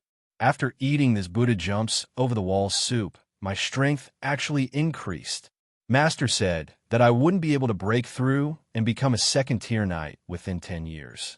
But now, I am already a second-tier knight. A young knight stood up in surprise after finishing a bowl of Buddha jumps over the wall soup. His face was filled with ecstasy. Mommy, look, another uncle has gone crazy. The little girl from before sighed. She looked at her mother and said, let's just eat ice cream. It's delicious and safe. That makes sense. The young woman nodded and raised her hand to order 2 more ice creams. Chapter 11:17. I didn't expect this Buddha jumps over the wall to have the effect of increasing a knight's strength. If that's the case, 10,000 copper coins is definitely worth it for a knight. The customers looked at the ecstatic young knight and suddenly understood why the handsome knight who was the first to try the Buddha jumps over the wall was so excited. He must have also discovered the effect of the Buddha jumps over the wall. You, take a look. Has my hair grown out? It's on the top of my head. A middle-aged man with a bald head tugged at his friend, sitting beside him excitedly. It really grew out. His friend took a glance, and his eyes widened. He stood up from his chair immediately. This childhood friend of his had been losing hair since he was young. He lost all his hair not long after he became an adult. Now, there was only a circle of hair around his head, and the center of his head was as bald as a braised egg. However, the top of his head that had been bald for more than 10 years was now covered with fine hair. Although it looked as translucent as a baby's hair, it was real. Oh my God! That middle-aged man covered his face with a dumbfounded expression. After a while, he reached out to touch his head carefully. It was different from the usual bald feeling. Now, there was a furry feeling. How many years had it been? The barren land actually sprouted again. Mr. Mack, I really don't know how to thank you. You are my second parent. The middle-aged man stood up and bowed in the direction of the kitchen. He was so excited that he couldn't control himself. Fuck, it actually has the effect of growing hair. The bald, burly man who didn't order the Buddha jumps over the wall suddenly stood up and looked at the excited middle-aged man with envy. The customers who were suffering from hair loss also had their eyes lit up. Although 10,000 copper coins wasn't a small amount, if it could solve the problem of hair loss and let hair regrow, they wouldn't feel the pinch even if they had to order a few more bowls. Mond, who was sitting outside the restaurant, touched his bald head and whispered to Sardra's, "Boss, should we try a bowl?" Keel and the rest looked at each other's bald heads with an inexplicable look in their eyes. Ever since they could remember, they had forgotten how it felt to have hair. Now that they heard it, they were really tempted. Hair? It's just a useless worry. Sargeras smiled disdainfully as he touched his big bald head and proudly said, "This is the mark of us lava demons. It's a mark that no one can imitate or surpass." All the demons looked at Sargeras, and their pride surged. They even found each other's bald heads much more pleasing to the eye. "Boss, is it because we can't afford it?" Mond whispered. "Can't afford it? Sargeras smirked disdainfully and slapped a shriveled purse on the table. With a complicated expression, he said, "We really can't afford it." "But do you think it's worth it to pay 50 holy Ruggiamos for a little hair?" Sargeras glanced at the crowd. "Not worth it. All the evil demons shook their heads with firm gazes. Compared to the holy Ruggiamo, his hair was not even worth mentioning. What is our goal? Let all the demons in the tribe eat Ruggiamo, the demons said in unison. Sargeras took a bite of the Ruggiamo in his hand and worriedly said, "The road ahead is long. The road ahead is long." All the demons lowered their heads in shame and continued to eat their Ruggiamos. They didn't mention the Buddha jumps over the wall again. My hair has really grown out. Standing in front of the mirror inlaid with gems, Adams looked at himself in the mirror. Fine hair had grown out of his bald head. His light golden hair was almost transparent, soft, and short. However, in Adam's eyes, it was as if it was emitting a golden light. It was exceptionally bright and dazzling. It's all grown out. When it grows out, I'll have real hair. This is great. Adam stood in front of the mirror and looked at himself for a long time. He couldn't stop smiling at the mirror. If it wasn't for his rationality, he couldn't wait to announce to the world that he, Adams, finally had hair of his own again. Now that I have hair again, and my ability has successfully broken through to the 4th tier, I'll definitely give Father a big surprise tomorrow, right? Adams smiled brightly. The Gould Manor was still brightly lit. The servants were walking back and forth, preparing for the banquet tomorrow. A bald man in a lavish black robe stood on the stage and loudly said, "Check the banquet's layout again. I've invited most of the big shots in Chaos City tomorrow to witness the outcome of this 3-year agreement between his father and son. Of course, this is also the time for me to formally introduce my successor. It must be grand enough." Charney, the head of the Gould family, was one of the top 10 richest people in Chaos City. Adams was his only son, and he had been working hard to nurture him to be the successor of the Gould family and an outstanding businessman. However, Adams had no interest in doing business since he was young. Instead, he was very interested in the knight's martial arts that he had learned to strengthen his body. In the end, the relationship between father and son was strained. In order to let Adams return to the family business voluntarily, Charney made a 3-year agreement with him 3 years ago. If Adams couldn't become a 4th-tier knight in 3 years, he had to come back to inherit the family business. If he successfully broke through to the 4th tier, Charney wouldn't care about Adams becoming a knight anymore. At first, he was still worried that with Adams' talent, he wouldn't be able to break through in these 3 years. However, the good news was that 3 years had passed, and his ability had not improved at all. He was still a 3rd-tier knight. The Gould family has been doing business for generations. How could they have any talent in martial arts? This kid still wants to become a mid-tier knight. He must be dreaming. He'll have to learn from me obediently in the future and inherit the Gould family's property properly. Charney smiled proudly, as if he could already see the lively banquet tomorrow. He was finally going to get what he wanted, and retirement was not far away. "Warden, the damaged equipment has been repaired successfully. We have doubled the number of wardens patrolling as per your instructions," the deputy warden reported to Wesley. He glanced at Rex, who was standing not far away, and couldn't help but ask softly, "Warden, is he really the deputy warden now?" "This is the appointment order signed by the city lord. If you have any objections, you can raise them at the city lord's castle." Wesley took out an appointment order and opened it in front of the deputy warden. After that, he glanced at Rex with a complicated expression and said, "Also, don't you feel especially safe with him around?" Chapter 11:18. Thank you for coming. Meg smiled as he sent off the last customer. He flipped over the plaque on the door and entered the restaurant. "All right, the rest of the time belongs to us. Are we going to have supper?" Amy's eyes lit up as she asked expectantly. Everyone's gaze also turned to Meg. Clap, clap. Meg clapped his hands, and the lights in the restaurant suddenly dimmed. Almost at the same time, several candles were lit, and Barbara slowly pushed a small cart out. On the cart was a large ice cream cake with 18 candles on it. In the center of the cake was a little person in a maid's outfit. It was none other than Yabamiya. "Happy birthday to you! Happy birthday to you!" Everyone began to hum the birthday song as they looked at Yabamiya with smiles on their faces. This is... Yabamiya's mouth gaped open in surprise as she looked at the cake and everyone else. Soon, tears began to well up in her eyes. "Happy birthday, Mia," Meg said with a smile as he walked forward and placed a silver crown on her head. "Happy birthday, big sister Mia." Amy jumped forward and called out with a smile. "Happy birthday, Mia." Everyone also offered their birthday wishes and small gifts. Elizabeth smiled as she looked at the teary-eyed Mia. Although this little girl had suffered a lot, she had now met a group of companions who treated her very well. "Thank you. Thank you." Mia hugged the gifts and nodded in response. Tears welled up in her eyes, and she had to tilt her head up to prevent them from flowing out. In her past life, aside from her mother, no one had ever cared about her birthday, and no one had ever celebrated her birthday or prepared a birthday present for her. But today, this exquisite birthday cake, as well as the various birthday presents in her hands, made her feel a little overwhelmed.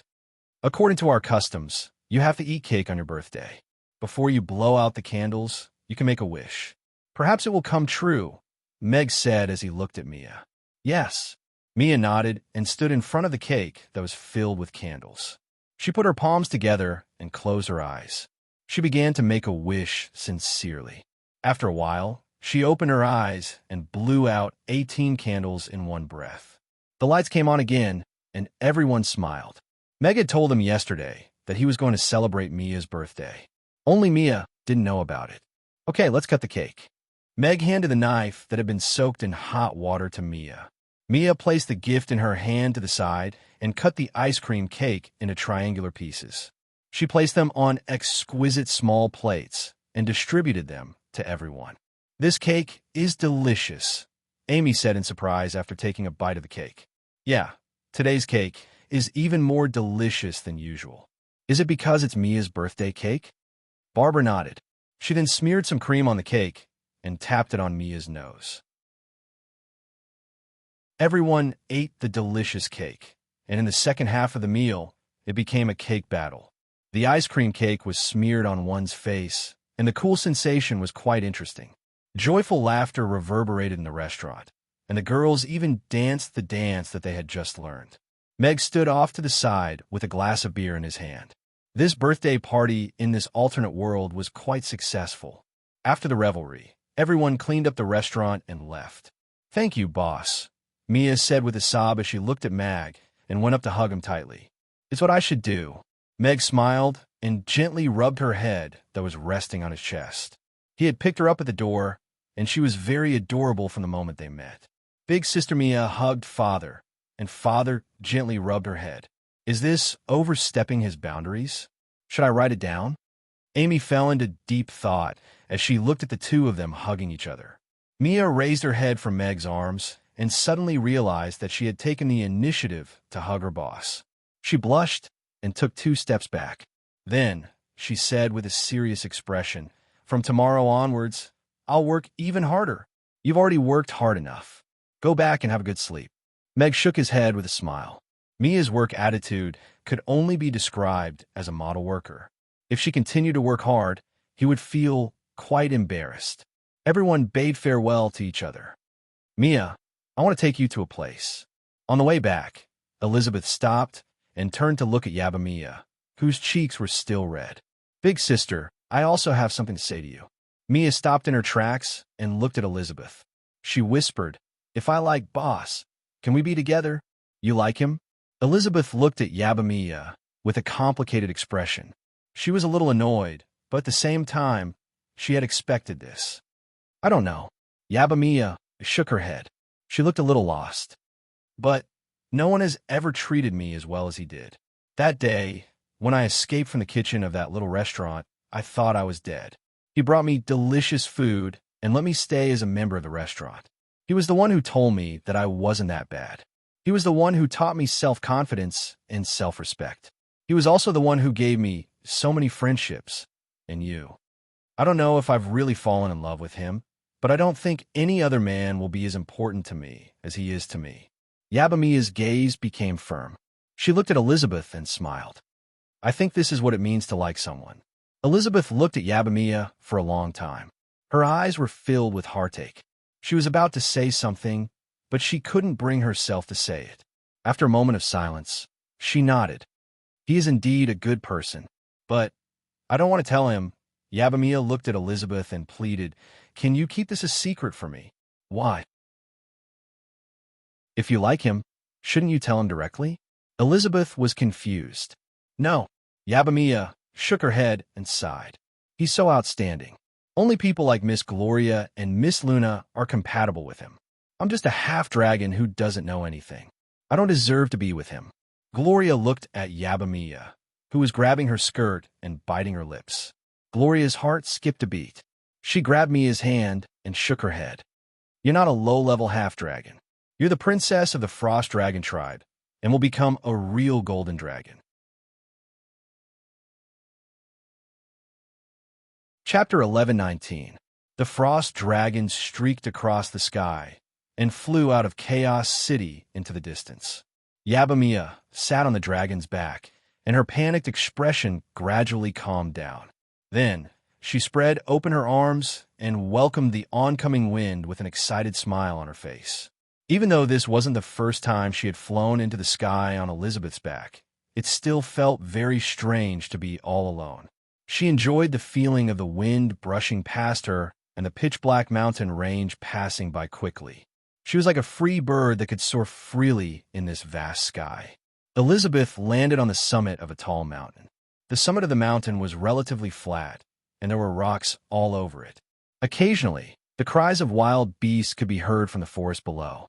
"Big sister, why did you bring me here?" Yabamia looked at Elizabeth, who had transformed back into her human form. She looked around curiously. "This place should be very far away from Chaos City. What I said to you just now was not to comfort you." A ring appeared in Elizabeth's hand. Light flashed, and a box that was emanating golden light fell into her hand. "What's this?" "This is the Golden Dragon Origin. Father prepared it for you on your coming-of-age ceremony," Elizabeth said. "Father prepared it for me?" Yabamia was taken aback. She looked at the golden box in Elizabeth's hand with a panicked expression. "Yes, I've been looking for him for the past few years, but I couldn't find him. I only found this ring in Chaos City. He left a message in the ring telling me of your existence, and asked me to give you this Golden Dragon Origin on your coming-of-age ceremony so that you can break free from your half-dragon body and become a true giant golden dragon." Elizabeth nodded. But why didn't he come to see me himself? Since he appeared in Chaos City, why didn't he come to see me and Mother?" Mia's lips trembled slightly as she tried to hold back her tears. "I think he has his reasons. He has too many enemies in this world. Perhaps he just doesn't want others to know of your existence." Elizabeth went forward and hugged Mia gently. "Even though he has many flaws, I believe that he still loves us. But I really want to see him." Yabamia couldn't hold it in anymore. She buried her head in Elizabeth's arms and began to cry. Elizabeth gently patted her back, tears flashing in her eyes. How could she not feel the same way? After a long while, Yabamia's emotions finally calmed down. "Fuse with this dragon origin. It's your coming-of-age ceremony today, and the effect is the best." Elizabeth handed the glowing box to Mia. "Just bite your finger and drip your blood on the box." Mia held the golden box with both hands, and a warm feeling came from the box as if there was a life hidden inside. After a moment of hesitation, she bit her finger and squeezed out a drop of golden blood, which she dripped on a box. The faint golden light became extremely dazzling all of a sudden. Following a series of cracking sounds, the square box shattered like an eggshell, revealing a translucent golden ball within. It was soft to the touch, just like a peeled egg. Within that translucent eggshell, there was a little golden dragon swimming slowly. Roar! Right at this moment, a soft roar sounded from within the eggshell. That little golden dragon suddenly broke out of the eggshell. It flapped its wings and crashed into Yabamia's glabella. It transformed into a golden light and disappeared into her glabella. Yabamia's body suddenly froze like a wooden statue. Golden light flashed in her dual-colored eyes, and it seemed that she was undergoing a miraculous transformation. It should be a success, right? Elizabeth stood at the side with a tinge of nervousness. The golden light flowed through Yabamia's body, and her golden dragon tail sprang out almost instantly. Following that, golden scales appeared on her cheeks and wrists. These were the changes that happened after she ate the Buddha jumps over the wall. However, the transformation didn't stop there. The golden light became even more dazzling, and following a series of soft cracking sounds, Yabamia's body began to expand. Her maid outfit was torn apart. Fine golden scales covered her body, and then they quickly grew in size. In the blink of an eye, a golden dragon with a wingspan of more than 50 meters appeared on the mountain peak. The golden scales on her slender body were emitting light, and they were dazzling under the moonlight. "It's a success," Elizabeth exclaimed in surprise. She glanced at the golden dragon's body, and her expression became even more surprised. She actually has the strength of a level 6 after just evolving. Roar! Yabamia opened her eyes and subconsciously opened her mouth to let out a cry. However, she realized that she had let out a majestic dragon's roar. What happened to me? She was stunned for a moment, and then she looked down. Elizabeth, who was standing in front of her, was now standing there like a small ant. Sister, why did you become smaller?" Mia was a little surprised. "I didn't become smaller. You became bigger," Elizabeth said with a smile. "I became bigger." Yabamia was stunned for a moment, and when she looked down again, her eyes widened. Golden dragon scales, golden wings, golden claws. What a huge golden dragon. "Were my breasts?" Yabamia blurted out. However, she quickly came back to her senses. This wasn't the time to be calculative about this.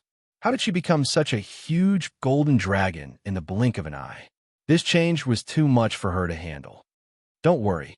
After fusing with the golden dragon source, you've gotten rid of your identity as a half-dragon and successfully evolved into a golden dragon. This is your dragon form, Elizabeth said with a smile. I've really become a golden dragon. Although Elizabeth had mentioned it before, when it really happened, Mia still felt that it was unreal. Her identity as a half-dragon had caused her to be humiliated since she was young.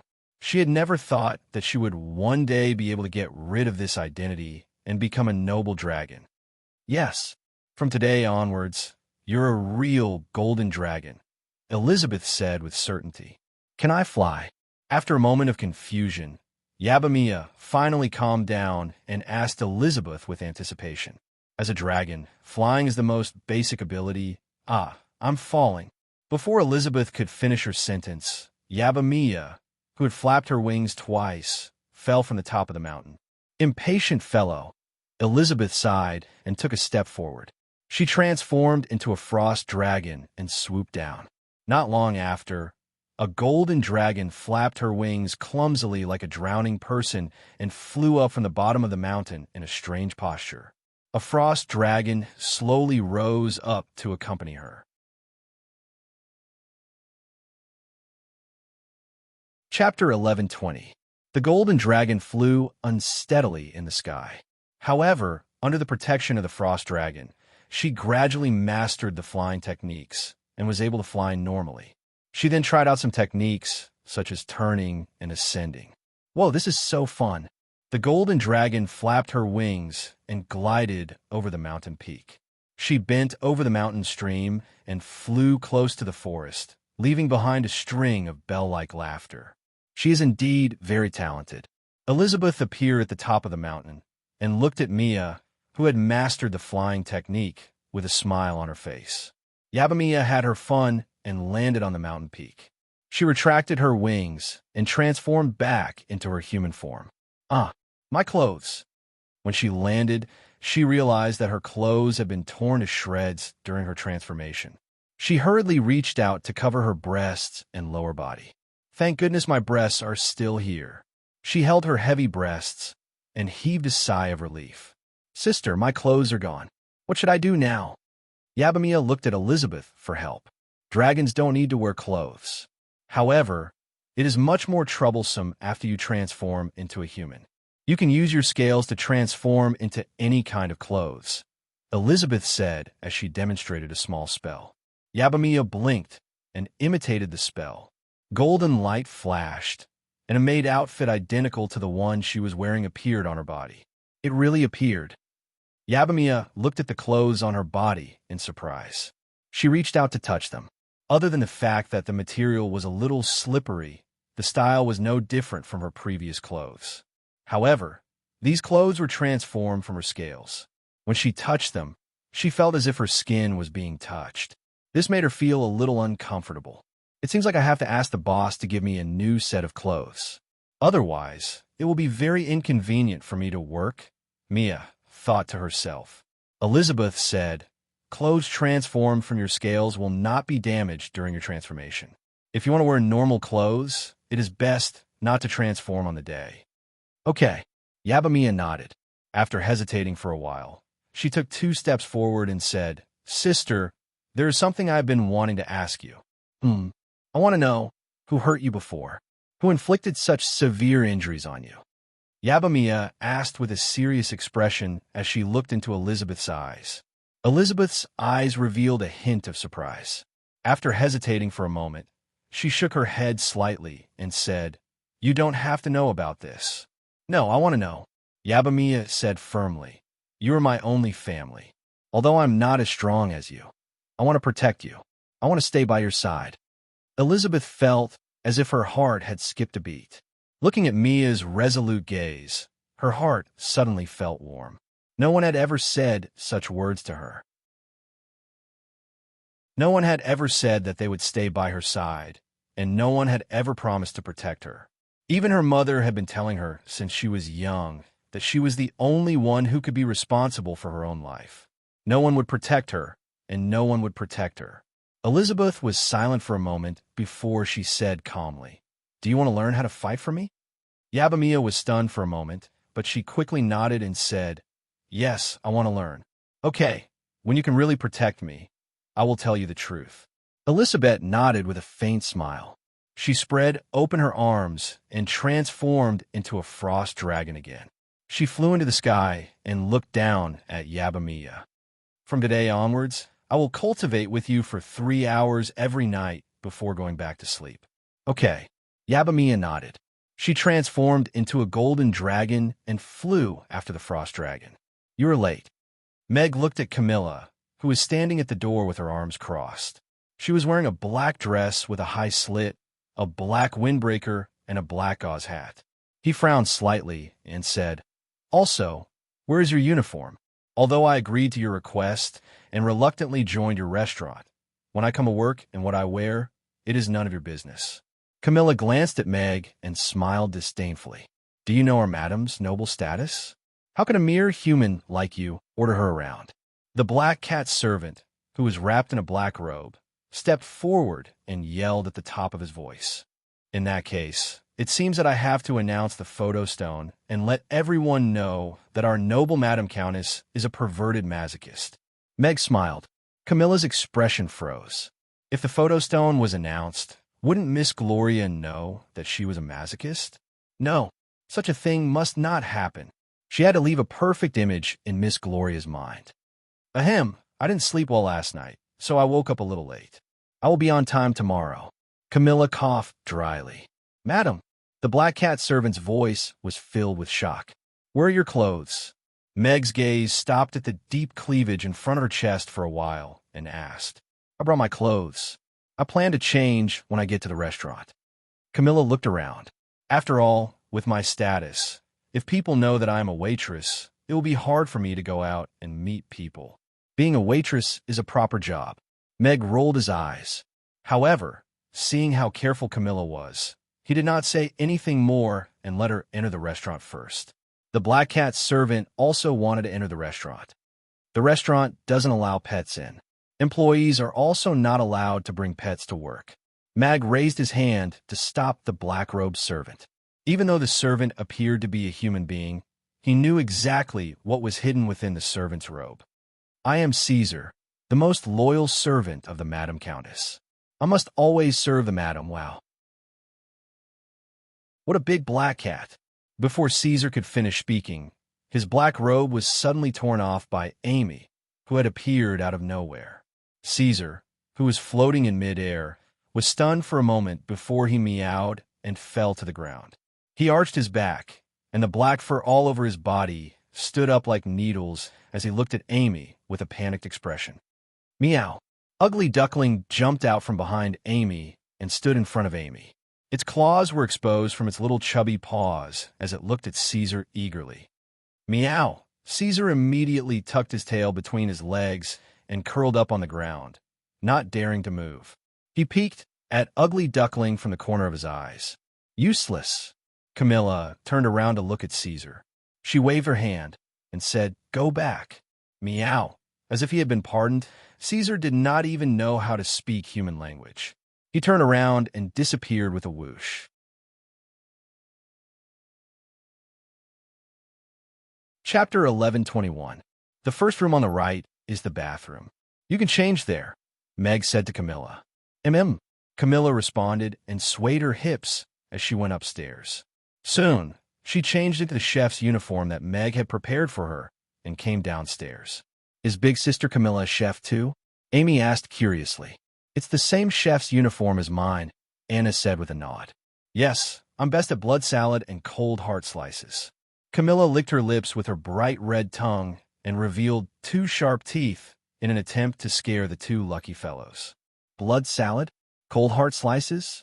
Is it good?" Amy asked curiously. She did not look scared at all. "It's all right." Camilla nodded, a little disappointed. "Is it human blood?" Anna's voice trembled slightly.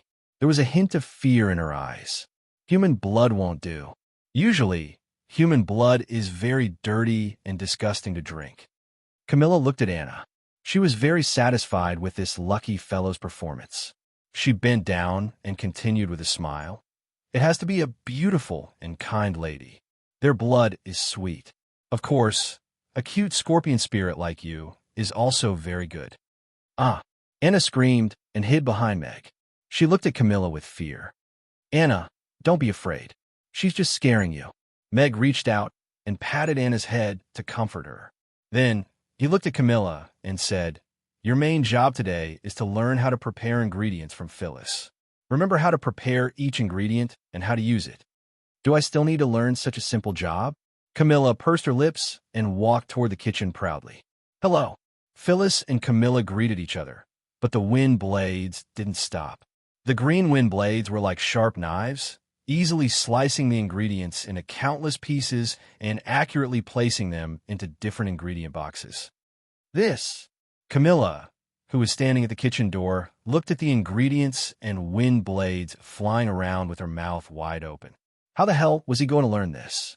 A smile appeared on Mag's face as he looked at Phyrus patiently teaching Camilla the cutting technique. At the same time, he felt even more of a pity that such a talented apprentice was going to leave. That would be a huge loss. As for Camilla, Meg didn't really want to do whatever he wanted with her film. After all, he was an honest person. Letting her work as a waiter in the restaurant was firstly to punish her for kidnapping him, and secondly to prevent her from continuing to cause trouble. He was in the light, while she was in the dark. Who knew if she would be ambushed again when she went out in the future? The best way to prevent it was to put her right in front of his eyes and use love and wisdom to influence her so that she would give up those stupid thoughts. Camilla, who was in the kitchen, glanced at Mag and thought to herself, "It's so infuriating to see how smug this fellow is." "One day, I will tie you up again and let you have a taste of the whip and candles." "Miss Anna, don't be afraid. Isn't it just 2 dishes? Let big sister Camilla cook for us next time." Amy also consoled her with a smile. I don't want to eat." Anna shook her head like a rattle drum. After hesitating for a while, she still went into the kitchen to help. "Father, Daphne said that they're going to have their holidays soon. Does that mean that I'm going to have my holidays soon too? The kind where we can play for many, many days and sleep in every day." Amy looked up at Meg with anticipation written all over her little face. "It's winter holidays again." Meg was a little surprised. Chaos School's holiday system was a little similar to China's. There was a 2-month holiday during the hottest part of summer and a 1-month holiday during the coldest part of winter. Calculating the time, it was almost time for the holidays in half a month.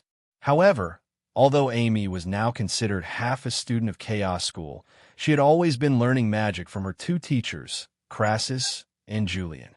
He wasn't sure if they would follow Chaos School's holiday system. Meg smiled and said, "When I send you to school later, I will ask Teacher Crassus when Amy can have her holidays." Amy nodded obediently. She shrunk her neck and mumbled, "It's so cold in winter. It would be great if I could sleep under my warm blanket every day." Meg shook his head with a smile. He couldn't blame Amy. In such a cold winter, no one would want to leave their warm blanket. Ding! The bell hanging on the door rang, and Yabamiya and Elizabeth pushed the door open and walked in. Phew!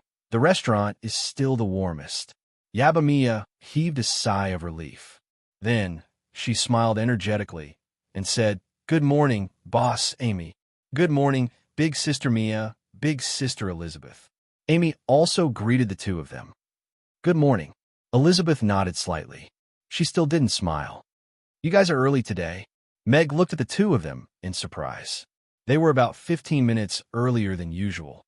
Yabamiya looked at Meg with a blush and said, "Boss, can you give me another maid uniform? My work uniform is bursting." Bursting? Meg was slightly stunned. His gaze subconsciously fell on Mia's chest. Compared to when she was first picked up by him, it had indeed become a lot bigger. However, it seemed a little exaggerated to say that her clothes were bursting. Meg's scorching gaze made Mia's face even redder. She quickly lowered her head and said, "It's not bursting. It's because I transformed into a real giant dragon yesterday. That's why my clothes burst." Mia transformed into a real giant dragon? Meg was shocked. He carefully looked at Mia. Compared to yesterday, although her appearance didn't change much, she had the strength of a 6th tier. She went from a half-dragon with some brute strength to a 6th-tier powerhouse overnight. The only explanation for all of this was that she had transformed into a dragon. Could it be because she ate the Buddha jumps over the wall? Yesterday, 2 knights successfully broke through after eating the Buddha jumps over the wall. Mia also showed some signs of atavism at that time. The Buddha jumps over the wall does have a promotion effect. Mia nodded. She subconsciously looked at Elizabeth. Meg saw that Mia didn't take the initiative to say anything, so he didn't ask further. He looked at her clothes and asked curiously, "Then what's with the clothes you're wearing? Didn't you say that your clothes burst?" As he said that, he reached out and touched her collar. It was smooth and comfortable. However, it wasn't very close to the skin. It was a little cold to the touch. It was a rather strange material. "That's strange. What material is this?" He touched her skirt again, but he still couldn't figure out what material it was. Translator, Atlas Studios editor, Atlas Studios.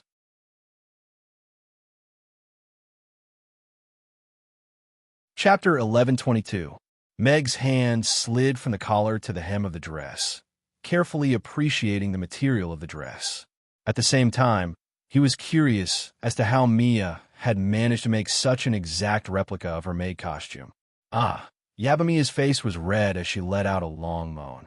Meg was stunned for a moment. He looked at Mia, who was suddenly blushing, her chest rising and falling violently, and biting her lips. He didn't seem to have done anything, did he? Why did she look like she was about to die? When Meg's slender fingers slid across Mia's collar, it was as if he was caressing her collarbone. When he grabbed the hem of her dress, her perky bottom seemed to have been electrocuted. She allowed his warm hands to rub it, and a numbing sensation instantly spread throughout her body, almost making her unable to stand properly. "Boss, you're so naughty." Mia's face was as red as an apple due to the intense embarrassment. She looked at Meg with a hint of gentleness in her eyes. She said with some difficulty, This is my scale, ah?" Meg was stunned for a moment. He subconsciously squeezed it again and nodded. "No wonder it's so smooth." Mia couldn't help but moan again. Tears were already welling up in her eyes. "Oh, I'm sorry, Mia. This is the first time I've seen a dress made from dragon scales, so I was a little curious," Meg said apologetically as he retracted his hand awkwardly. He also realized that his actions were a little abrupt. It's okay." Yabamiya shook her head and replied weakly. The numbing sensation in her bottom hadn't completely subsided. After Meg's hand moved away, she felt an inexplicable sense of disappointment. What's wrong with me? No, I'm definitely not that kind of person. Mr. Meg just doesn't know. Mia thought to herself. She tried hard to get rid of the strange thoughts in her mind, but she couldn't help but recall that strange feeling. Elizabeth glanced at Yabamiya, then looked at Meg. After a moment of hesitation, she slowly unclenched her fists. I'll go prepare your clothes, Meg said, then turned around and went upstairs. The current situation seemed a bit awkward, so he should escape first. Father touched Big Sister Mia, causing Big Sister Mia to make strange noises. Should I write this down? In the corner, Amy took out a small notebook and had a thoughtful expression on her face. Are you okay? Elizabeth looked at Mia and asked softly. Yeah, I'm fine. Mia nodded and forced a smile. Boss doesn't know, so you can't blame him for this. Uh-huh, Elizabeth replied noncommittally. Meg went upstairs and asked the system to make a new maid outfit for Yabamiya. He took the clothes and was about to go downstairs when Gina walked out of the room while yawning. When she saw Meg, she walked straight to him and gave him a big hug. She then greeted him with a smile. Good morning, Mr. Meg. Good morning, Gina. Meg pulled his face out of the deep cleavage and panted as he greeted her helplessly. It was too painful to go through this kind of face-cleansing type of morning every day. This had already caused him to postpone the date of assigning Gina to the staff dormitory. So fragrant. I'm going back to Lantis today to bring back the shark's fin and shark's lips for you, Gina said to Meg. You don't know how to fly. If you want to go back, you'll have to spend a lot of time on the road, right? Meg looked at Gina. After purchasing the real-time translation system from the system, he could already have daily conversations with Gina. He would even teach her some common language when he was free. He still had 2 sets of shark's fin and shark's lips, which were enough to make 2 pots of Buddha jumps over the wall today. However, there were no more ingredients for Buddha jumps over the wall tomorrow. It was indeed necessary to start the supply chain of Lantis. Gina smiled and said, Miss Elizabeth agreed to go back with me today, but the high priest said that he would soon think of a way to transport the shark's fin and shark's lips. All right then. Meg nodded. With the power of the Lantistians, it shouldn't be a problem to think of a way to transport them. Since he didn't need to use his brain, he didn't ask further. Mr. Meg is still as handsome as yesterday, Gina said to herself as she covered her face with her hand as she looked at Meg's back view as he turned around and went downstairs. Mia, these are the clothes I prepared for you previously. You could go upstairs and change first. Meg went downstairs and passed the clothes to Mia. Oh, all right. Yabamiya took the clothes and walked upstairs. She rubbed her face with the clothes when she went up the stairs. She smiled blissfully and said, So Mr. Meg had already prepared the clothes for me. Elizabeth's clothes. Meg looked at Elizabeth. He remembered that she transformed directly the last time. Could it be that she didn't wear any clothes and used her scales to transform into clothes? Elizabeth took 2 steps back and distanced herself from Meg. She looked at Meg warily, and the surrounding temperature dropped by a few degrees. Don't misunderstand. I'm just curious. Meg quickly put his hands behind his back to show his innocence. I won't let anyone touch me, Elizabeth said proudly. Sister Elizabeth, let's go dance, Amy said as she held the music box and tugged at Elizabeth's skirt gently. That seems to be the case. Meg looked at Amy's hand and turned around to go into the kitchen with a smile. Elizabeth, what should we dance to? Amy continued to ask.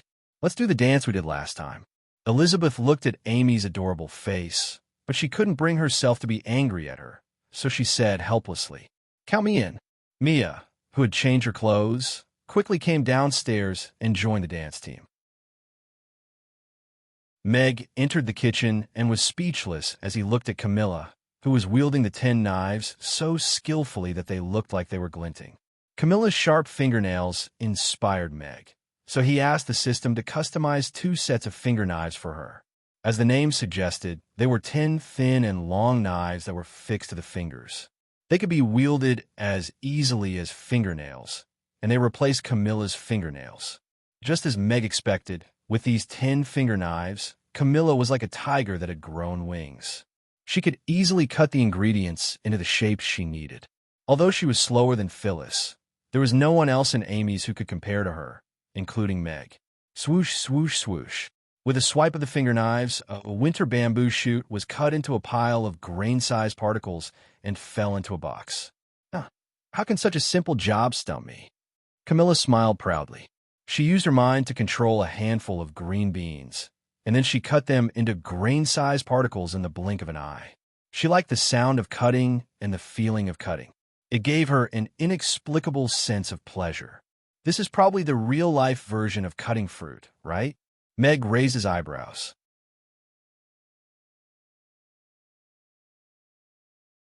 Chapter 11:23. All right, let's eat first, Meg said with a smile as he took off his apron and watched as Mia placed the last dish on the table. Don't I have to pay to eat all this?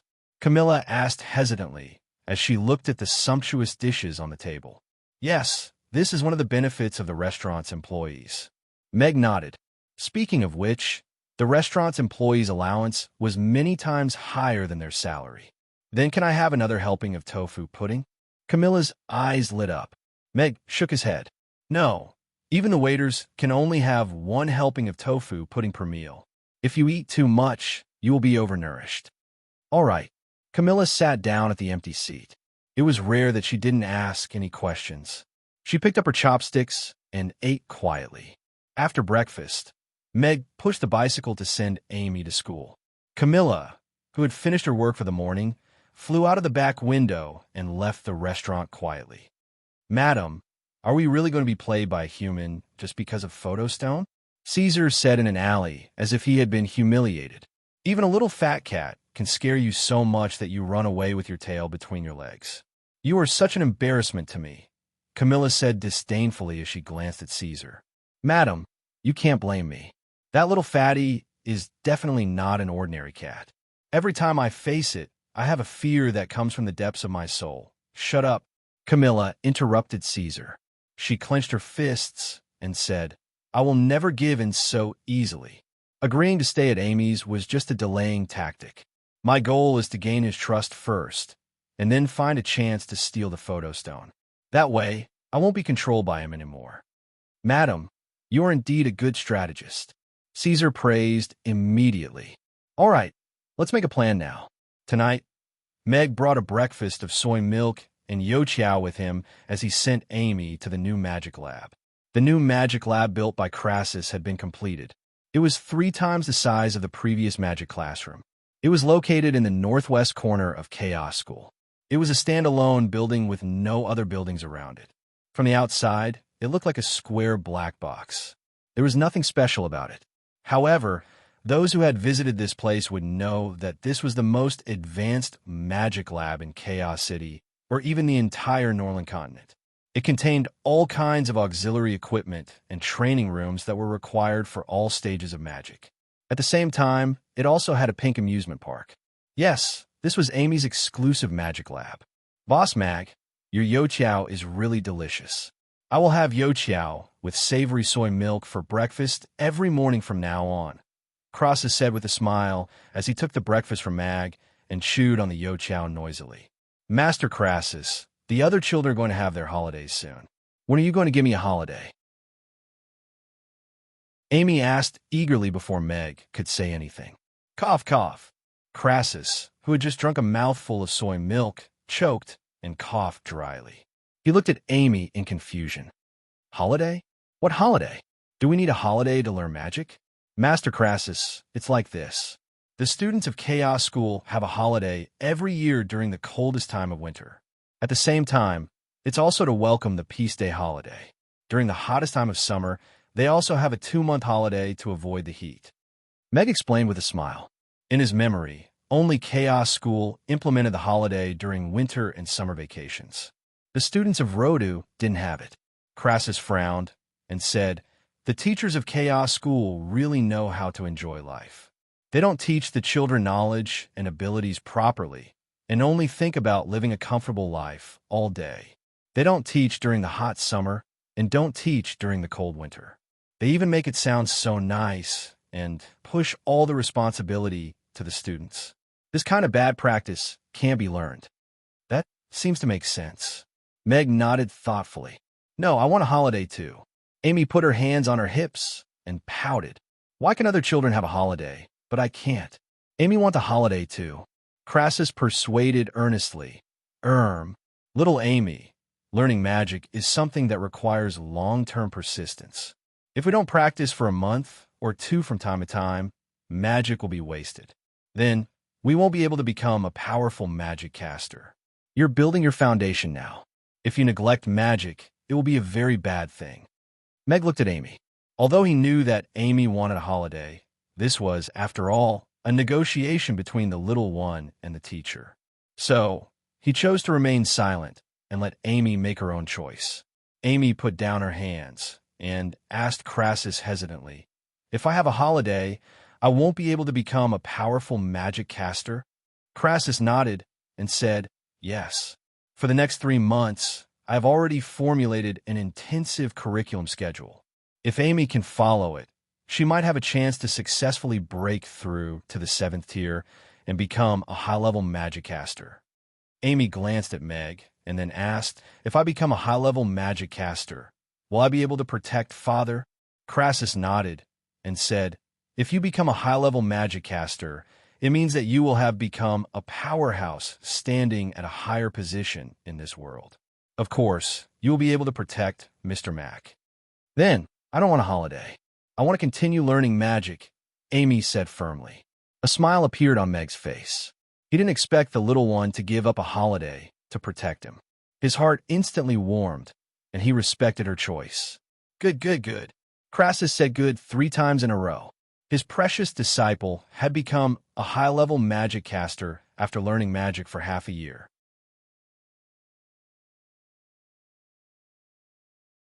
She was definitely going to be a legend in the history of the Norland continent. Lord Crassus, Meg, then I'll go back first, Meg said, and turned to leave. Have you heard? Amy's released a soup called Buddha Jumps Over the Wall yesterday. It's priced at 10,000 copper coins, an old man said with a chuckle in a morning tea house. Is that boss crazy? 10,000 copper coins for a bowl? Would there be such an idiot who would buy it? Someone at the side quickly chimed in, and the other customers also looked over. You don't say. They released a total of 10 bowls yesterday, and they were all sold out in a short while. Seems like there are quite a lot of idiots in this world. Then you don't know the effects of Buddha Jumps Over the Wall. I heard that 2 knights broke through on the spot after eating it. The most amazing thing is that after drinking this Buddha Jumps Over the Wall, even balding hair grew out. The old man exclaimed, Wow. Chapter 1124. Mag was riding his bicycle slowly along the street where there weren't many pedestrians when a broom suddenly fell to the ground in front of him. He was so scared that he immediately slammed on the brakes. I'm so sorry. An old man who was sitting on a bench at the side of the road stood up and picked up the broom that had fallen to the ground as he apologized to Mag with an apologetic expression. Meg glanced at the old man. He was about 60 years old. Half of his hair was white, but the wrinkles on his face were very deep. There was frost on his messy beard and eyebrows. He was wrapped in a tattered black jacket, and there was an armband on his left arm with the words Aiden Square Janitor written on it. He seemed to be a janitor. There was an old lady standing next to the bench. She was also in her 50s or 60s. She had a hunchback and a thin figure. She was holding half a biscuit in her hand and looking at him nervously. It's okay, Meg said with a smile. The old man's politeness made him feel a little embarrassed. The roadblock had been cleared. Meg lifted his leg and was about to continue riding. Hey, old man, you don't have to do that. I'm not hungry. You can eat some. I won't eat. The old lady's voice sounded. Meg turned around in confusion. He saw the old man take out half a biscuit and pinch it as if he were pinching a rock. He said anxiously, It's too cold. It's usually soft. Why can't it warm up today? It's okay. I'm not hungry. The old lady shook her head. She looked at the biscuit and swallowed hard. She then looked away. Then Then I'll get some water for you to soak it in. You can eat it when it's soft. The old man handed the biscuit to the old lady. He turned around and took out a bamboo cup from a basket filled with trash. He twisted it twice and opened the lid. His eyes reddened when he saw the thin layer of ice in the cup. Okay, hurry up and eat. Then we'll get to work. It's so cold. The sooner we finish cleaning, the sooner we can go back. The old lady stuffed the biscuits in her hand into the old man's hand and took the bamboo tube from his hand. She closed the lid and put it back into the basket on her back. There was a smile on her wrinkled face. Meg hesitated for a moment before getting out of the car and parking it. He looked at the old man and said, "Sir, is there anything I can help you with?" The old man looked back at Meg and was stunned for a moment. He then looked around and asked uncertainly, "Are you talking to me?" Old Jack and his wife had been sweeping the Aden Square for more than 10 years. Because they dealt with garbage all year round, people usually avoided them. This gentleman in front of him was handsome and dressed in extraordinary clothes, and he actually took the initiative to greet him. This was something that had never happened before. "Yes, I see that you seem to have encountered some difficulties. Do you need my help?" Meg nodded. "It's not difficult. We came to the square at 4 in the morning to start sweeping. We brought some dry food to eat, but because the weather is too cold, it's frozen stiff. Usually I use my body temperature to soften it before giving it to her, but today it's too cold. I can't soften it no matter how hard I try. The hot water we brought has also frozen because it's been too long. I'm fine with it. I can swallow it with some effort, but my wife doesn't have many teeth left. She's cold and hungry. If she doesn't eat something to fill her stomach, I'm afraid her body won't be able to take it," Old Jack said. His eyes turned red again, and his face was full of self-blame. "Io, why do you make me sound so useless? My body is fine. Let's not waste this gentleman's precious time." The old lady rolled her eyes at Old Jack. She smiled at Meg and said, "Sir, you can go ahead with your work. We're fine." Meg looked at the old lady. Although her tattered clothes were mended, her smile was as clean as a flower blooming in the snow. It made people feel very comfortable. "What kind, old lady?" Meg sighed in his heart. Looking at the pancakes in their hands, he felt a little heartache. Ding! The host has taken pity on the two cleaners and triggered a new mission. The cleaners in the Aden Square keep the Aden Square clean and tidy. Every day, they start cleaning at 4 in the morning. They work for several hours in the -10 degrees Celsius temperature. They are tired and hungry, and they can't even eat a mouthful of piping hot food before they finish their work. The host has to promise to provide the cleaners in the Aden Square with a piping hot porridge with pork and century egg for breakfast. Mission reward: a recipe for porridge with pork and century egg. Punishment for mission failure: clean the Aden Square alone. Just then, the system's voice suddenly sounded in Meg's mind. Meg was stunned. He did take pity on them, but he only wanted to buy breakfast for the couple and provide them with some water. He didn't expect the system to ask him to provide breakfast for all the cleaners in the Aden Square. This wasn't a big problem. However, he felt a little uncomfortable being forced to be a good person. "System, are you forcing me to do good deeds? As a gourmet system, isn't this a little out of line?" Meg said in his heart, feeling a little displeased.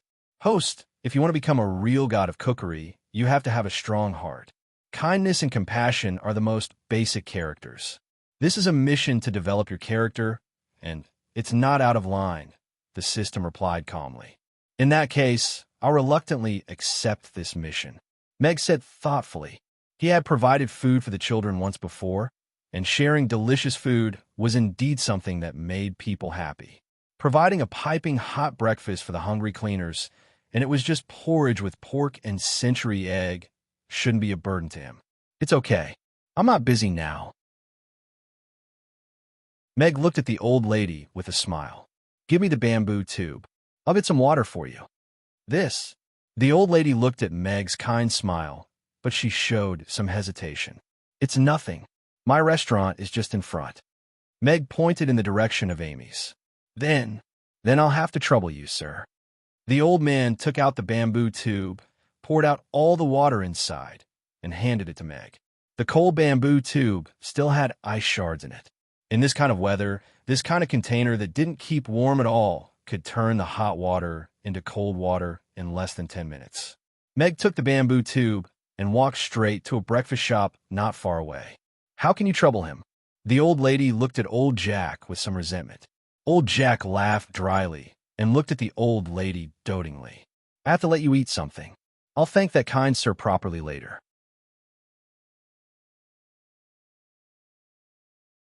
Chapter 1125.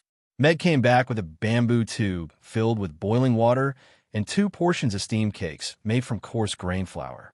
The steamed cakes were the softest food in the breakfast shop. He tried half a piece, and although it didn't melt in his mouth, it was still quite friendly for people who couldn't chew easily. Have something to eat first, and then drink some water. Meg handed the steamed cakes and boiled water to the old lady. No, no, no. We only need water. How can we take your breakfast?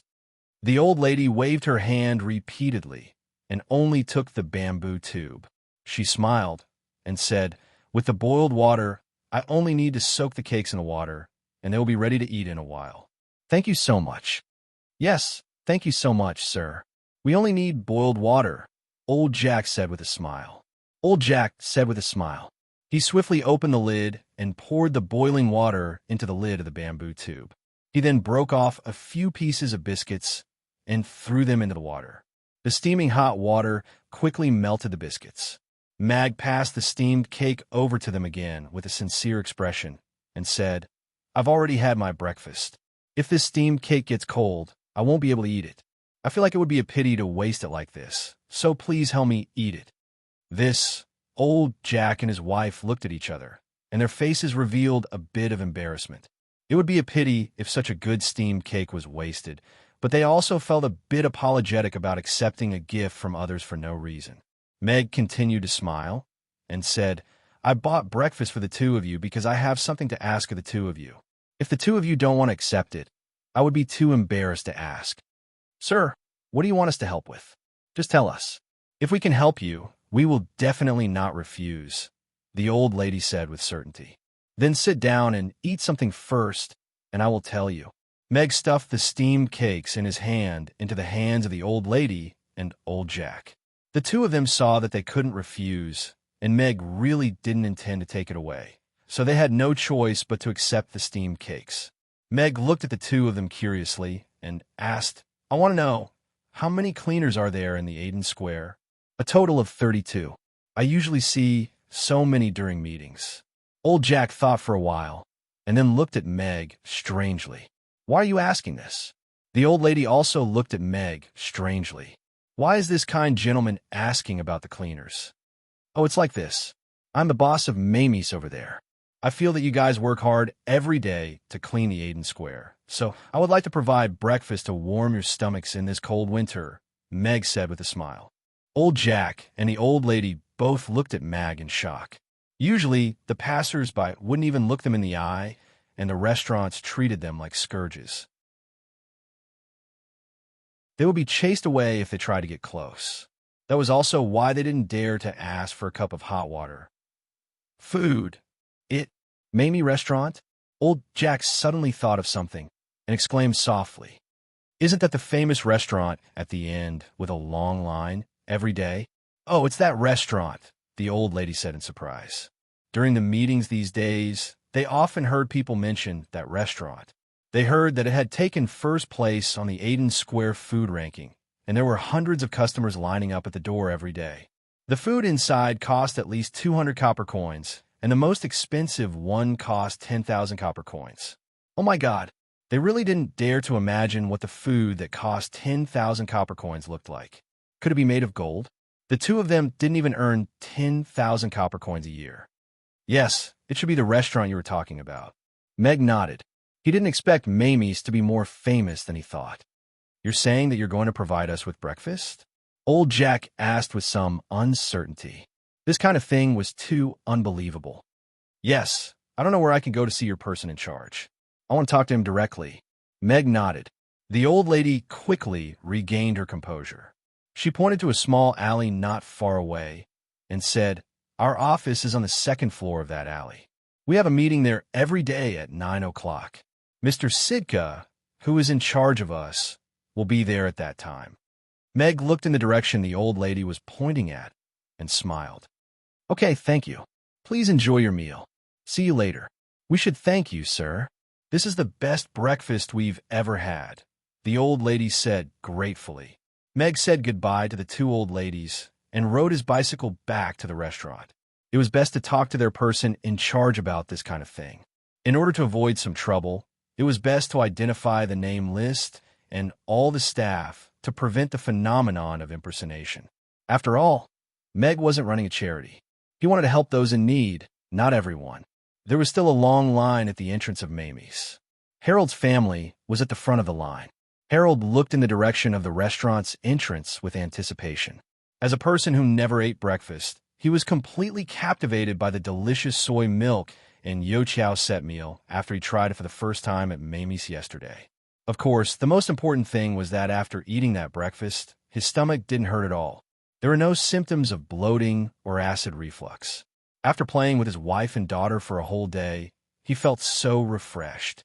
It was a wonderful feeling. So, without Doris saying anything, he got up early this morning and brought them to Mamie's again to have breakfast together as a family. Father, can I have an ice cream? Kathy asked expectantly as she held Harold's hand. Harold shook his head and smiled. Not today. It's too cold in the morning. Can I bring Kathy here for ice cream when I'm on leave next time? Okay. Kathy was slightly disappointed, but she quickly smiled again. It's so blissful to be able to eat with Father every day. I feel very blissful too. Harold patted Kathy's head. The little girl had grown so tall in the blink of an eye. He had indeed missed out on too much companionship. He had to spend more time with them in the future. This is such a wonderful restaurant. Doris looked at the father and daughter with a blissful smile on her face. Mr. Meg, I have to leave. The princess needs me. Phyllis walked up to Meg as soon as he entered the restaurant. She said softly, Miss Camilla can take over my job now. Even if I leave, it won't affect the restaurant's business too much.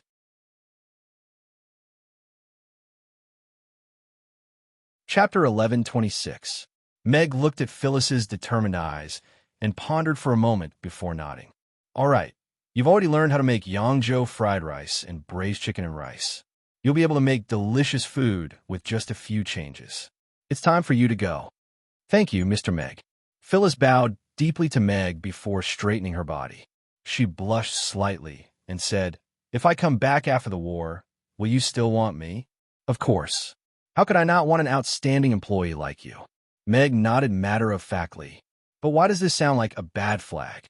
Only an outstanding employee. Phyllis was slightly disappointed, but she quickly smiled and nodded. Then I'll definitely come back. Meg continued, I've already asked around about Princess Irina's current location. I'm very impressed by her noble character of fighting for the freedom of ordinary elves. The situation of the night elves shouldn't be too good now, so I'm donating some food in my name. You can go with the food escort team so that you can take care of each other on the way. Food.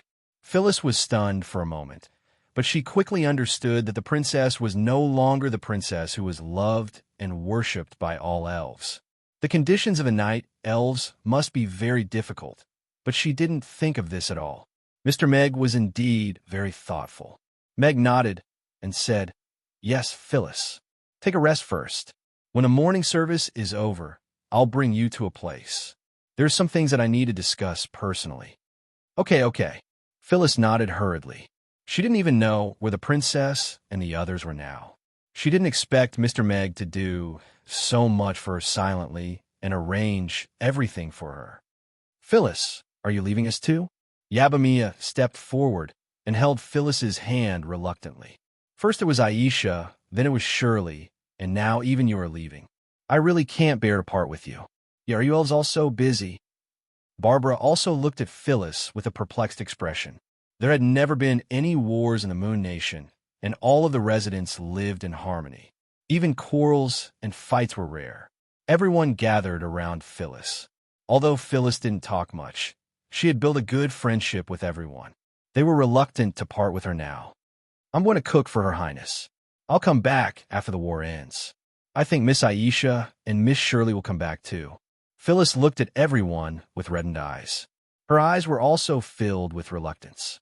Here, She gained friendship for the first time and received concern other than the princess. What a warm place. If she could, she would like to stay here forever. Let's get ready for business. Meg glanced at his watch and walked towards the kitchen. Meg took off his apron and hung it on the rack. He asked Phyllis to wait for him while he went upstairs to change his clothes.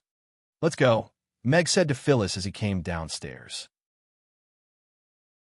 Phyllis nodded and followed Meg to the door. Wait. At this moment, Anna's voice sounded from behind. Phyllis turned around. Anna jogged to Phyllis and handed her a little rabbit knitted with white wool. She said softly, Big Sister Phyllis, if you meet Big Sister Shirley, please pass this little rabbit to her for me. Tell her that I'll be waiting for her to come back.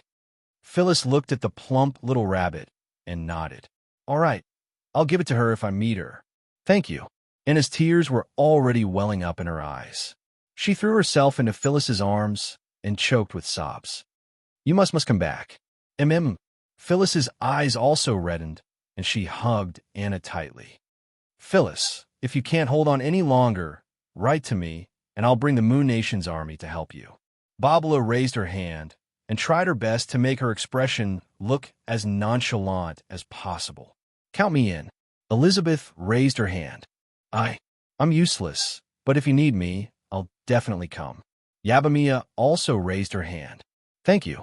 Phyllis stood up and looked at everyone with a radiant smile. She waved her hand and said, Goodbye, everyone. Meg looked at everyone, and his heart was suddenly filled with warmth. He didn't know when it started, but everyone in the restaurant made him feel like he was part of a big family. They got along well, but they didn't lose their warmth. This was a friendship that he didn't have in his previous life. It had nothing to do with money or status. It was pure and beautiful, and it touched the softest part of his heart. If that day comes, I'll come too. I'll definitely come, Meg said in his heart. Regardless of whether it was Irina, Sally, Shirley, or Phyllis, he couldn't just stand by and watch. Meg pushed the bicycle out with Phyllis. They left the Aiden Square and came to the north of the city.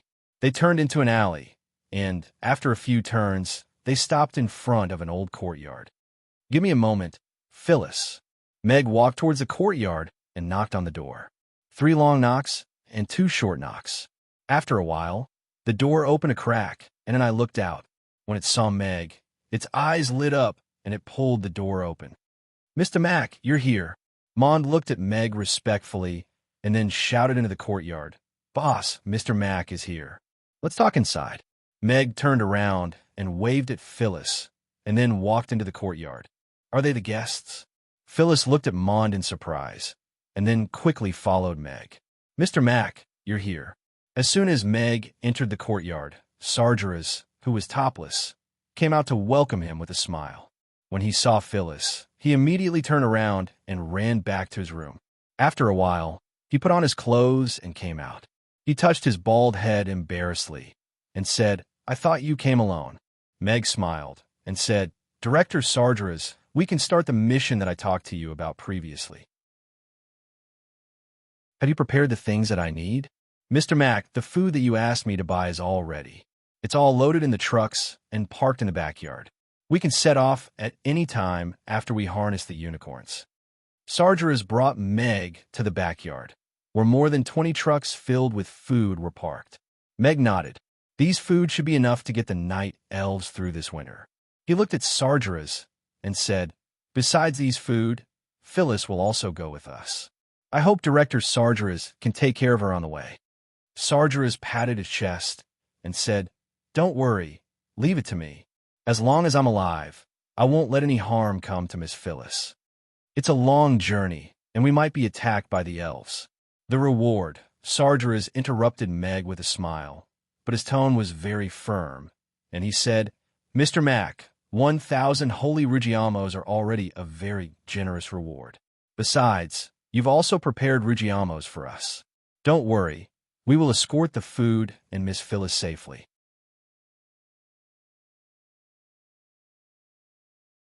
Chapter 11:27.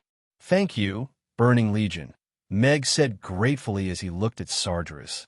Since Phyllis proposed to look for Irina, he had been preparing for something.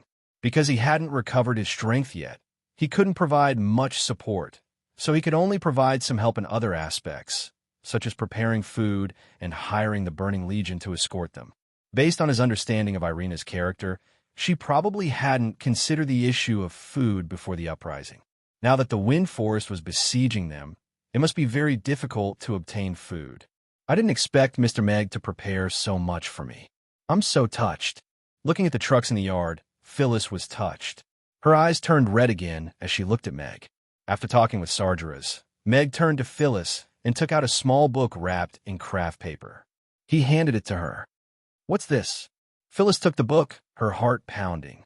"Does Mr. Meg have something to say to me? If so, Phyllis, I'll do it." Phyllis almost blurted out. She suddenly realized that she seemed to have snatched the book, and her face turned red. "You'll do it?" Mag raised an eyebrow. He didn't know what Phyrus was talking about, and why she was blushing all of a sudden. He continued, "Phyrus, this is a book on the art of war that I came across by chance. I think it's very well written. You can give it to your princess.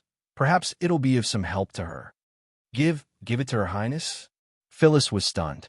So this wasn't a gift from Mr. Meg, and Phyllis was a little disappointed. Her face turned even redder.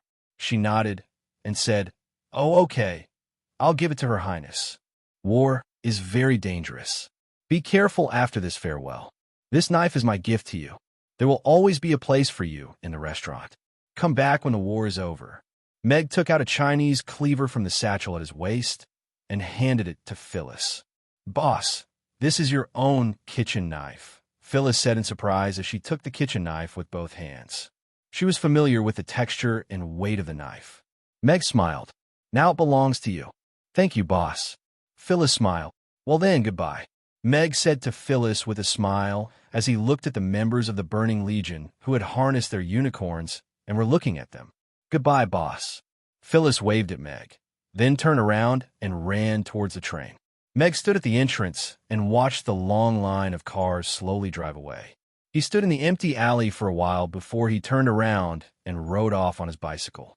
In this war where there was a great disparity in strength, perhaps only Taizu's practical results could be used as a theoretical support. He had to hurry up and improve his strength. Otherwise, no matter how many backup plans he had prepared, he would still be lacking a little. When Meg rode his bicycle to the Aiden Square cleaning department, they were about to leave after the morning meeting. Mag knocked on the door, and the 30-odd middle-aged cleaners and the young man, standing at the front of the room, all turned to look at him. "Sorry to disturb you. I'm the boss of Mamie's, Meg. I have something to discuss with everyone. May I come in?" Meg asked with a smile. "Oh, it's that kind, sir." The old lady's eyes lit up, and she poked old Jack, who was dozing off beside her. "Mr. Meg." Old Jack opened his eyes in a daze, and his eyes lit up when he saw Meg standing at the door. He smiled and waved at him. Then he turned to the young man sitting in front and said, "Mr. Sidka, this is the kind sir I told you about just now." "Old Jack, is he the kind sir who bought breakfast for you this morning? You just said that he was going to prepare a hot breakfast for us. Is it really Mamie's? I heard that restaurant is super expensive." The cleaners began to whisper among themselves upon hearing that. They looked at Mag curiously. This was the first time something like this had happened. If they could have a hot breakfast every morning, that would be too blissful. Sitka stood up when he heard that. His square face was full of smiles. He looked at Meg and said, "Mr. Meg, please come in. Old Jack mentioned you to me just now. I didn't expect you to really come." Mamie's had been in the limelight recently. Of course, he had heard about it. The cleaning department was under the management of the city lord's mansion. Although he was in charge of the Aiden Square area and had 30-odd cleaners under him, he was just an ordinary employee. The cleaners were generally recruited for the old people who couldn't do heavy labor and had no children to support them. Their work efficiency was extremely low, and their salary was only enough to keep them fed. However, this was already a huge financial expense for the city lord's mansion. There was no way to continue improving the living conditions of these old people. Therefore, although he knew that these old people didn't have it easy, especially on winter mornings, they had to work in the cold while eating cold food. Every winter, a few old people would pass away. With an ordinary salary and a family to support, he couldn't do anything. Therefore, When he heard that someone was going to provide breakfast for these cleaners this morning, he was pleasantly surprised. When he heard that this person was the owner of Mamie's, he was even more shocked. Recently, there were too many rumors about Mamie's in the City Lord's mansion. The waitresses there were all first-class beauties. The City Lord was a frequent customer of that restaurant. The important meeting between the three clans was held there. It was said that a prisoner escaped from Bathai prison yesterday. In the end, he didn't run after escaping, but turned around and entered Mamie's. Any one of these rumors was shocking, not to mention that they all came from the same restaurant. "Hello, Mr. Sidka." "Hello, everyone." Meg walked in with a smile. It seemed like the two old people had already helped him with the promotion. "It's like this. I saw that everyone has to start cleaning so early in the morning, and the weather has been so cold recently. Therefore, I want to provide breakfast for everyone. It may not be sumptuous, but I hope it can give everyone some warmth." Meg went straight to the point. "That's great. This is really a good thing. Yes, Mr. Meg is really a good person. We don't have to eat breakfast that is like ice cubes anymore." As soon as Meg finished speaking, there was a round of enthusiastic applause below. "Mr. Meg, I thank you on behalf of the Aiden Square cleaners." Sidka shook Meg's hand with a face full of gratitude. Book Guest House reading website, that you're tuning in to the Romance Rendezvous YouTube channel. We're so grateful for your support, and don't forget to subscribe to join us on this incredible journey through captivating stories. Your generosity through donations truly makes a world of difference, as it's the primary source of revenue that allows me to expand and enhance this channel for you. Thank you from the bottom of my heart for being a part of this adventure.